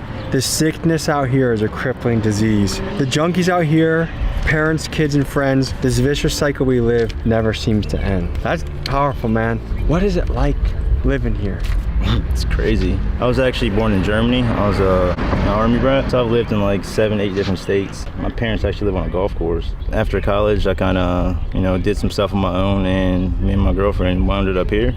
We've been here for like 2 years. We lived in like 5 different houses, and every house we seem to move in, the owners come and, end up kicking us out. But we actually found this really... Are you squatting here? Or? Yeah. And how hard is that to do around here? We actually talked to the person who owns this, and we keep it pretty clean. So he said as long as we continue to keep it clean and we're not causing any trouble with the neighbors, he doesn't mind. Because of course, if we move out, you don't know who the hell is gonna move in. What are the houses like around here? You get what you see. They're run down. A lot of them, no water, no electricity. Bathrooms are terrible, but for the most part, you know, we can shower, use water to eat, wash our hands and stuff. What do you make of all the drug abuse that's happening around us? There's a lot of different reasons why people get hooked on drugs. Most people like to think that, you know, people are doing it just to cover something up or feel better about a past. Started out doing drugs just because I like to get high, you know. I was a former athlete, partied a lot. And one thing led to another, and now I'm out here. It's crazy how it doesn't discriminate, though. I mean, I met a guy out here, he owns his own restaurant, but he gets high like I do. What's the drug of choice around here? Cocaine. It's gone from heroin to fentanyl to now the new things like xylazine, I think is how you pronounce it. That's the tranquilizer, right? I mean, it's like a horse tranquilizer. It doesn't look fun at all to do. I'm not gonna lie, I do it, but it's not something I'm hooked on. I did my dope. I went through my dope phase for a while. I went to rehab actually last year. What's your hope for the future? This is just a phase for me and my girl. We actually have plans to get out of here. I did pest control for 8 years, and I have 2 of my pesticide license, so I just need 1 more. I think you'd be booming in business around here. Absolutely. You're a poet too? I am. Did you grow up in Baltimore? No, I did not. I grew up on the Maryland-West Virginia state line. Like this interaction right here never happened. I couldn't go to the grocery store. I'd go grab a gallon of milk after sitting in the parking lot for like 30 minutes. Finally go in, grab some milk at the register. All I would say was like, thank you. I can't breathe. I'm sweating. Does drugs kind of give you the blanket to feel okay in the world? It does. I don't feel high when I do drugs. I feel what everyone considers to be normal. I've been doing this since I was 18. So a solid, almost 11 years. It's crazy to see what drug addiction does to people's lives. On one hand, you have a couple here writing poetry, loving each other, doing the best they can. On the other hand, they're living in extreme poverty, battling addiction every day, with their focus of life centered around the drugs. So folks, this is it. We went boots on the ground, face to face with the drug epidemic here in Baltimore. This is a problem that's only growing, and we need to figure out how to address as a people. We've seen people that had careers that are now on the street. We had people that had kids and now are on the street. And so it can happen to so many of us. Thanks for joining me on this journey, and I'll see you next. I'm Tommy G. I'm in Gary, Indiana. I'm at an abandoned bank vault. Let's see what's inside. America's Gangsters Ghost Town. Yeah. Yes, sir. With SOB. I never counted a favor. If you was loyal to me, I'll get arrested. I put it up in the box like broken bricks. May 25th, 2004. Almost 20 years ago, someone was here. I really live what I put in my songs. The rest of them flex for the likes on the.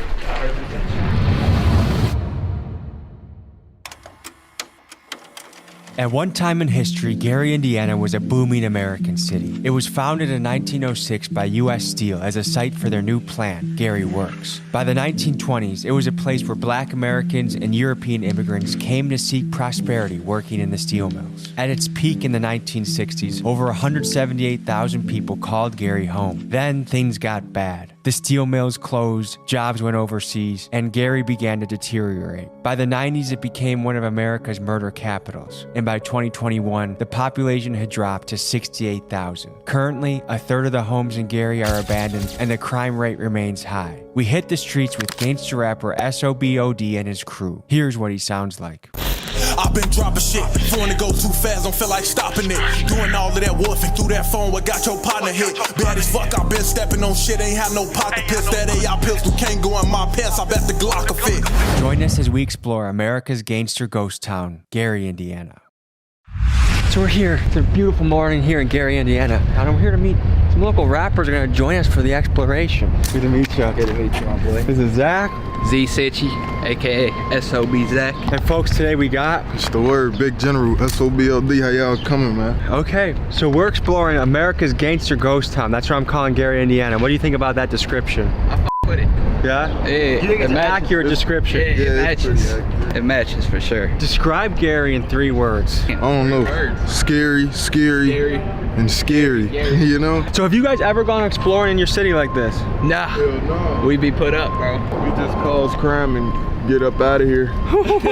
We got my boy, my other artist, Gerald, coming. Okay. And that Draco in. Yeah, I need some type of weaponry. Yeah? I'm legal too, so y'all good. Okay, so that's another thing. There's a lot of people that I feel like don't want to, like, police I think are an asset to a community. You know what I mean? Yep.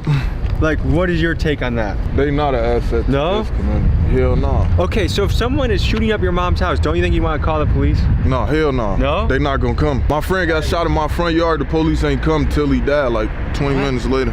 Why do you think that is? Because it just happened so much. They not trying to really save nobody. They trying to eliminate the problem, so they'll let you die before they save you. If they save you, then there's more bullshit bound to keep happening because of the type of person you is. If you die, they ain't got to worry about bullshit no more. Where I look at right now is like police is like one of the most hated jobs in America right now. Do you know what the #1 cause of death for a police officer is? What the fuck? What they see every day. Yeah. So I feel like, yes, there are some shit police officers we gotta hold accountable. I feel like no one's gonna want to be a police officer anymore and think they're just gonna get crazy. Yeah, me too. What do you think it would take to get more black dudes being a police officer? Education. Like, that's it. Because I think a good police officer is a community police officer. Like they're playing football with the kids. Yeah, the police out here named Officer Tatum. I gotta shout him out. Officer Tatum. We f with you. You know we f with you. I want to hit him with that look. Officer Tatum been coming out here playing basketball with us. He a real community cop. He look out for the kids. Let people go, all type of stuff. He pull you over. Yeah, give you a chance, a warning. Like he's not gonna hold you up for some bullshit. Like, oh, you have a half a gram of weed. Like he's not gonna make it a scene. He's gonna throw it on the ground and crush it and let us go. I'm telling you. What's going on, big dog? I'm Tommy. Hey, how you doing? I'm Gerald. SOB Gerald. Nice to meet y'all. How y'all doing? All right, so we're with the SOB crew. Let's explore Gary, Indiana.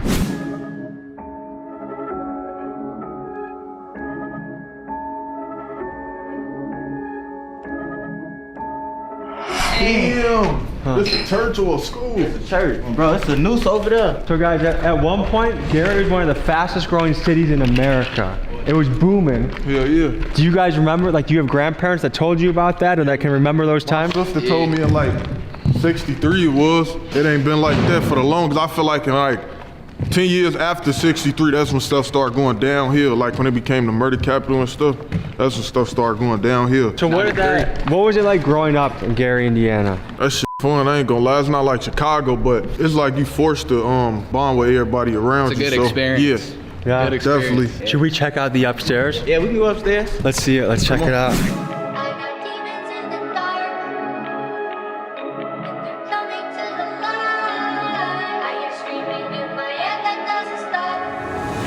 How old y'all think this building is though? 100? 80 years old maybe? 80? At one point this was once a grand church. That is something to think about. At one point this was a community staple. This is where people got married. This is where people had their kids people got married, baptized. Look how big it is. You could tell shit. It's great, yeah, right there. So what do you think like it does to someone's psyche growing up and they just everywhere they look they see decay?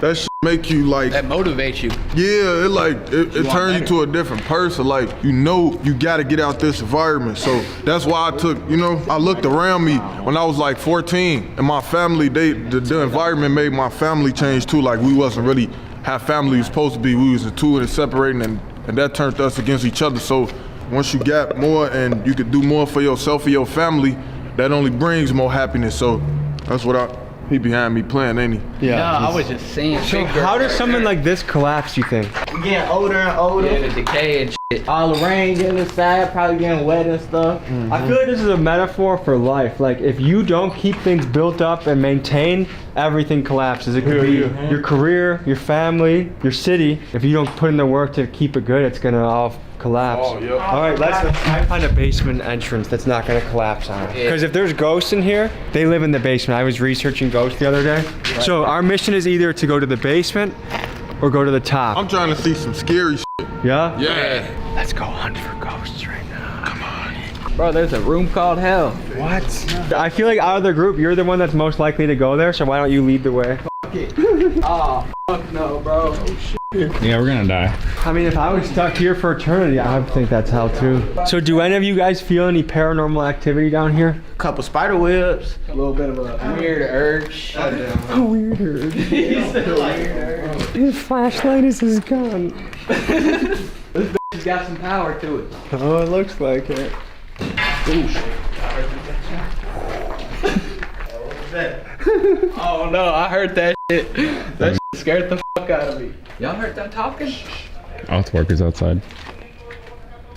They're speaking Spanish. They got the Spanish language. Yeah, we gotta go. It's a Spanish Mexicans. ghost, dude. I'm gonna have to punch one of them in they shit. They might try and search us with gloves on and Stick your finger up our butt. Nah. 10 million.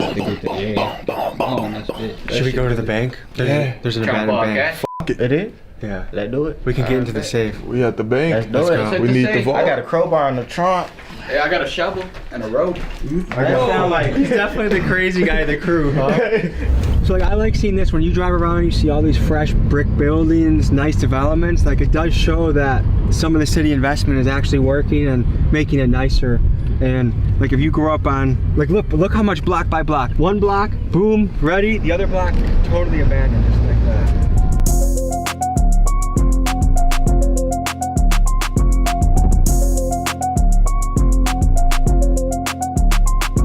You guys ever heard of black mold before? You breathe it in, it's not supposed to be too good for you out here. Okay, to the people back home, how would you describe the smell? It smell like pneumonia. Come on, it smells like gasoline or something. Guys, the vault to the bank is right here. What the f? That boy Tommy G found us in a vault. Let's see if we can make sense of any of this. Oh, I think there must have been a fire recently here. Yeah, that's why I was thinking. That's what this is. Smell this. That definitely is like recent. Yeah, that's burnt. Yeah, that's smell like burnt. Somebody's probably trying to burn this bitch. Someone's trying to keep warm in here. They might be, bro. Oh yeah, look at all that. Someone definitely lit this all up. So these used to be safety deposit boxes. So if you were happening, you'd put some cash in here. You might put a gun in here. So look how, dude, this used to be like, I bet you like back in the day, like 1960s in Gary, this is, if you were a baller, you put your money in here. We got a little comic newspaper. Oh, that'll probably tell us the date. Let's see when this is from. What we got? Bro, they just got a bag of paper. May 25th, 2004.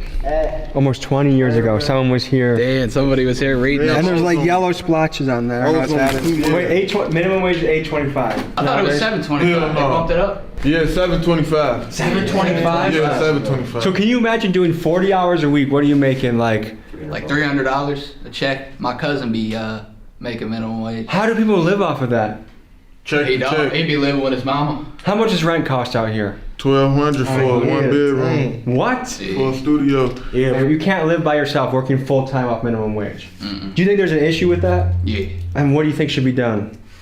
Shit, should boost that shit up. No, we just need more places built so people can have more places to work at. And then there's cheaper housing and better and more jobs. Let's get out of this air. I feel like we're gonna be, our lungs are gonna collapse. We might die, bro. Are your guys' spidey senses tingling a little bit? A little bit, man. We need the gun up here. Yeah. What the hell is that? Oh, I got a home. I thought it was like a wig or something. Well, look at all these files, Tom. They take it. Let's see what these files. Damn, someone's social security number's on this thing. Let me get a picture of that. This person's date of birth was 11/18/32. Holy shit.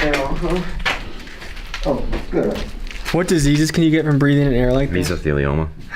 We're about to get that if we stay in here longer. All right, guys. Yeah. Let's pop out of this spot. I was fortunate enough to grow up in a really nice suburb, Crystal Lake, Illinois. It was nice. It was just a nice area to grow up. It's hard for me to imagine having kids in an area like this and keeping them positive, keeping them motivated, letting them think that their dreams can come true, because like your environment, like they say over and over, product of your environment. And if you're just surrounded by broken down, left behind shit, like it or not, it's gonna impact you. It's gonna affect the way you think about life. Parts of the city are like a third world country. Say you gangsta, but you keep on sending threats. Let my glizzy act a fool, so you gon' think you got Tourette. Got some bitches that I love and some I wish I never met. There's some niggas that don't fuck with me and I can't wait to catch. I've been fucking off my money, I know I'm gon' get it back. I'm boots on the ground, talking to Gary's residents, talking to people that live here. What is it like living in Gary, Indiana, sir? Man, that's okay, man. I'm really not from Gary, but we buying up all the property in Gary so we can make it beautiful. Oh yeah, well, it used to be going so much better, but now it's like people moving out to down Indianapolis and places like that where all the factories are. I've been living on the same block 56 years. How have you seen it change over time? Well, you see that there was no vacant lots at that time. Like I see, okay, there's obviously some new developments around here that we're looking at in this area, but a lot of Gary is abandoned and beat down. What does that do to someone's psyche, you feel like, or to the psyche of a city? Man, when you don't have a lot of inspiration when you walk outside, people don't really have a lot to hope for. This town is like dead. And look, from 120,000 to 60 or 70,000 population, what's left? You know, I remember when I was young, we used to take our cars to go to Maryville, to Owsley, race cars, come and go out to the port, and Friday, Saturday, the cars never slept, man. Up and down the street, we used to have a good time when we was young. Now we have nothing. The new generation have nothing, man. So you've seen it go from a good city to abandoned. I wouldn't say it's abandoned, but you know, it's not what it used to be. And what has that been like seeing that? Like, what's your commentary or your thoughts on that? Well, everything's got to change over time, okay? No matter what. Everything from humans on down, period, you know. Piensa que Estados Unidos es el piazza de oportunidad.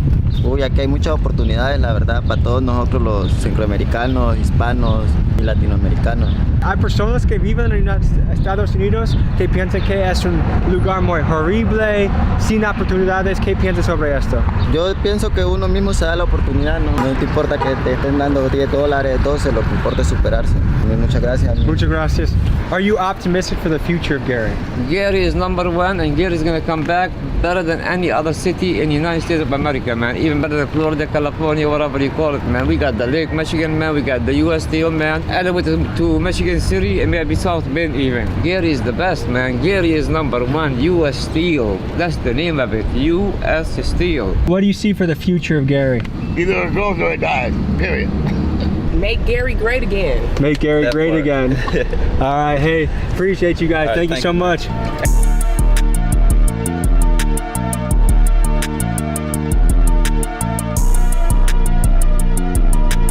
Like, what are the top options people want to be in this town? Like, what are the top jobs people want to do? It ain't that many football and that many schools out here. You can hoop, rap, yeah. So there are not a lot of options for kids around here?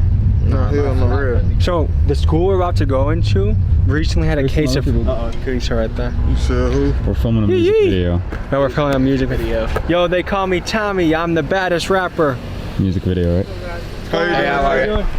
I don't know if you guys are ready to get it or not. Don't go in there. No? And if you trespass, y'all can get arrested. Oh, okay. So, I'm just asking people in there got arrested for trespassing on city property. Alright, for sure. Do you think the police noticed the bulge in your sweatshirt? Hell yeah, he noticed that, Draco. I got a basketball. So it's like a level 5 felony apparently if we get caught going in there. Do you guys think that's felony worthy, exploring somewhere that no one's in? Hell yeah, because if your ass died then they got it explained. So the city owns the building, so if you die in the building, someone can sue the city?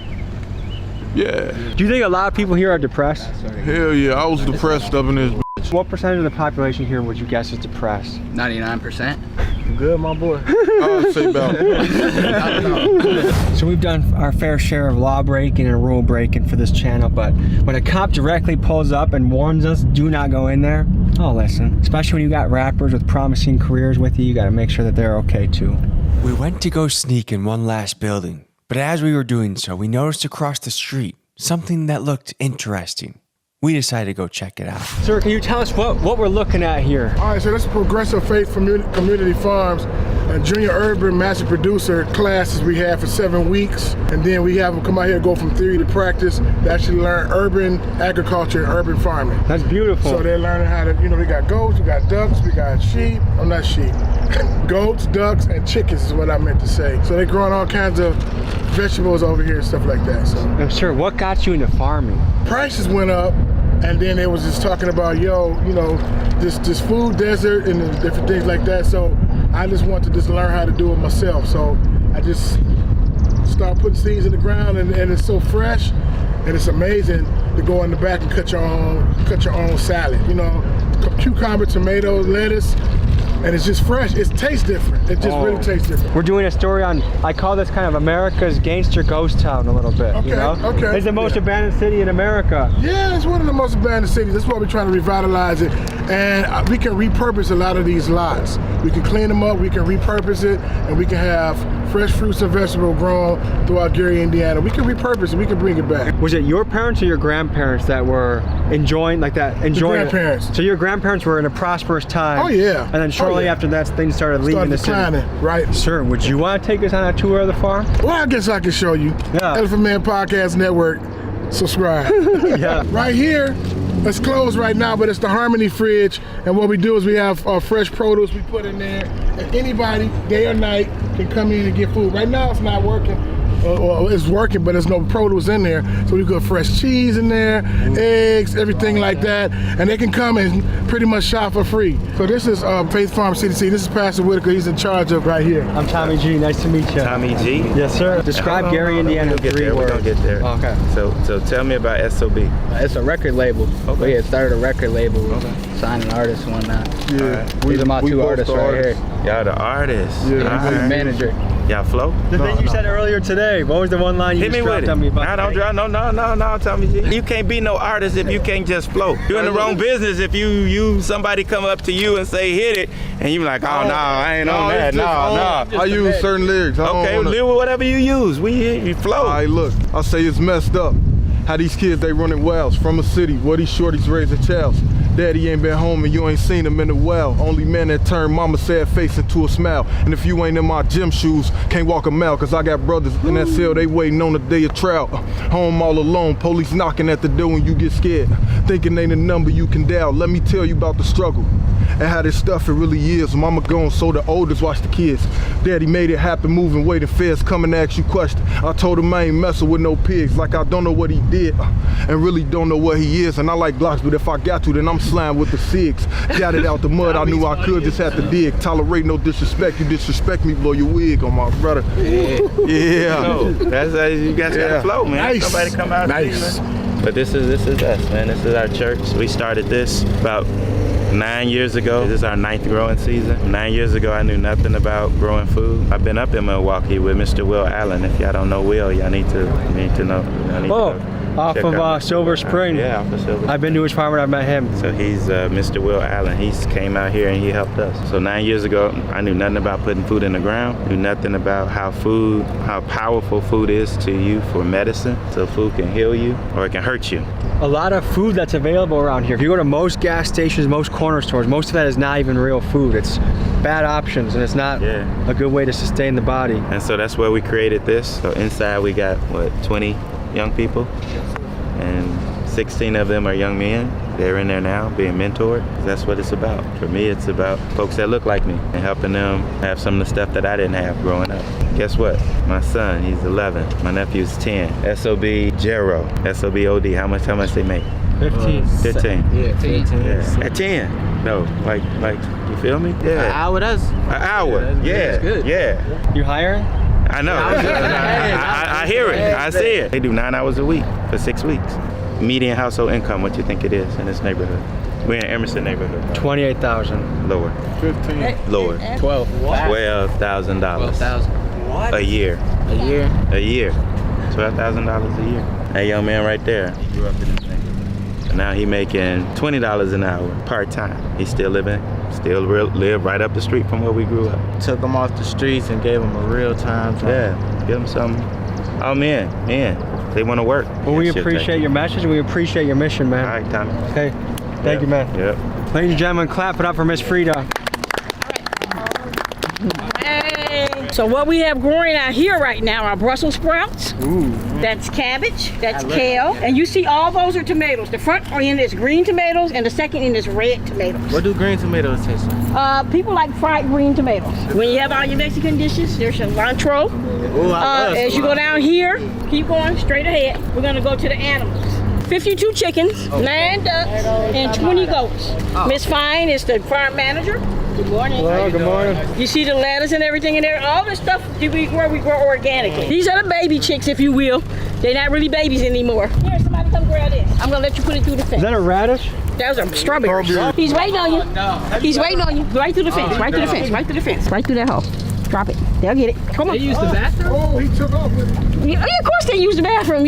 Oh my God. Miss Frida, what got you into farming? Pastor Curtis asked me if I was to do it. I'm a nurse, a farmer by choice. So I was already nursing. I know food was medicine. I know food was health. When he asked me would I come out here and do it, I didn't know anything about farming. So I took a master gardener class. We're here with Miss Frida, a shining example of what can happen right in the community. Right in the community in Gary, Indiana. Where can people find this place? It is 656 Carolina, Gary, Indiana. And the phone number is 219-880-0850. Okay? Hey, you guys take care. Thank you so much. Folks, I think anywhere you are, it doesn't matter if you're in the most abandoned city in America, the slums, a nice part, anywhere, action is the ink that writes the story of your life. So if you put seeds in the soil, you put words to paper, you invest your time, your money, your effort, good things are gonna happen for you.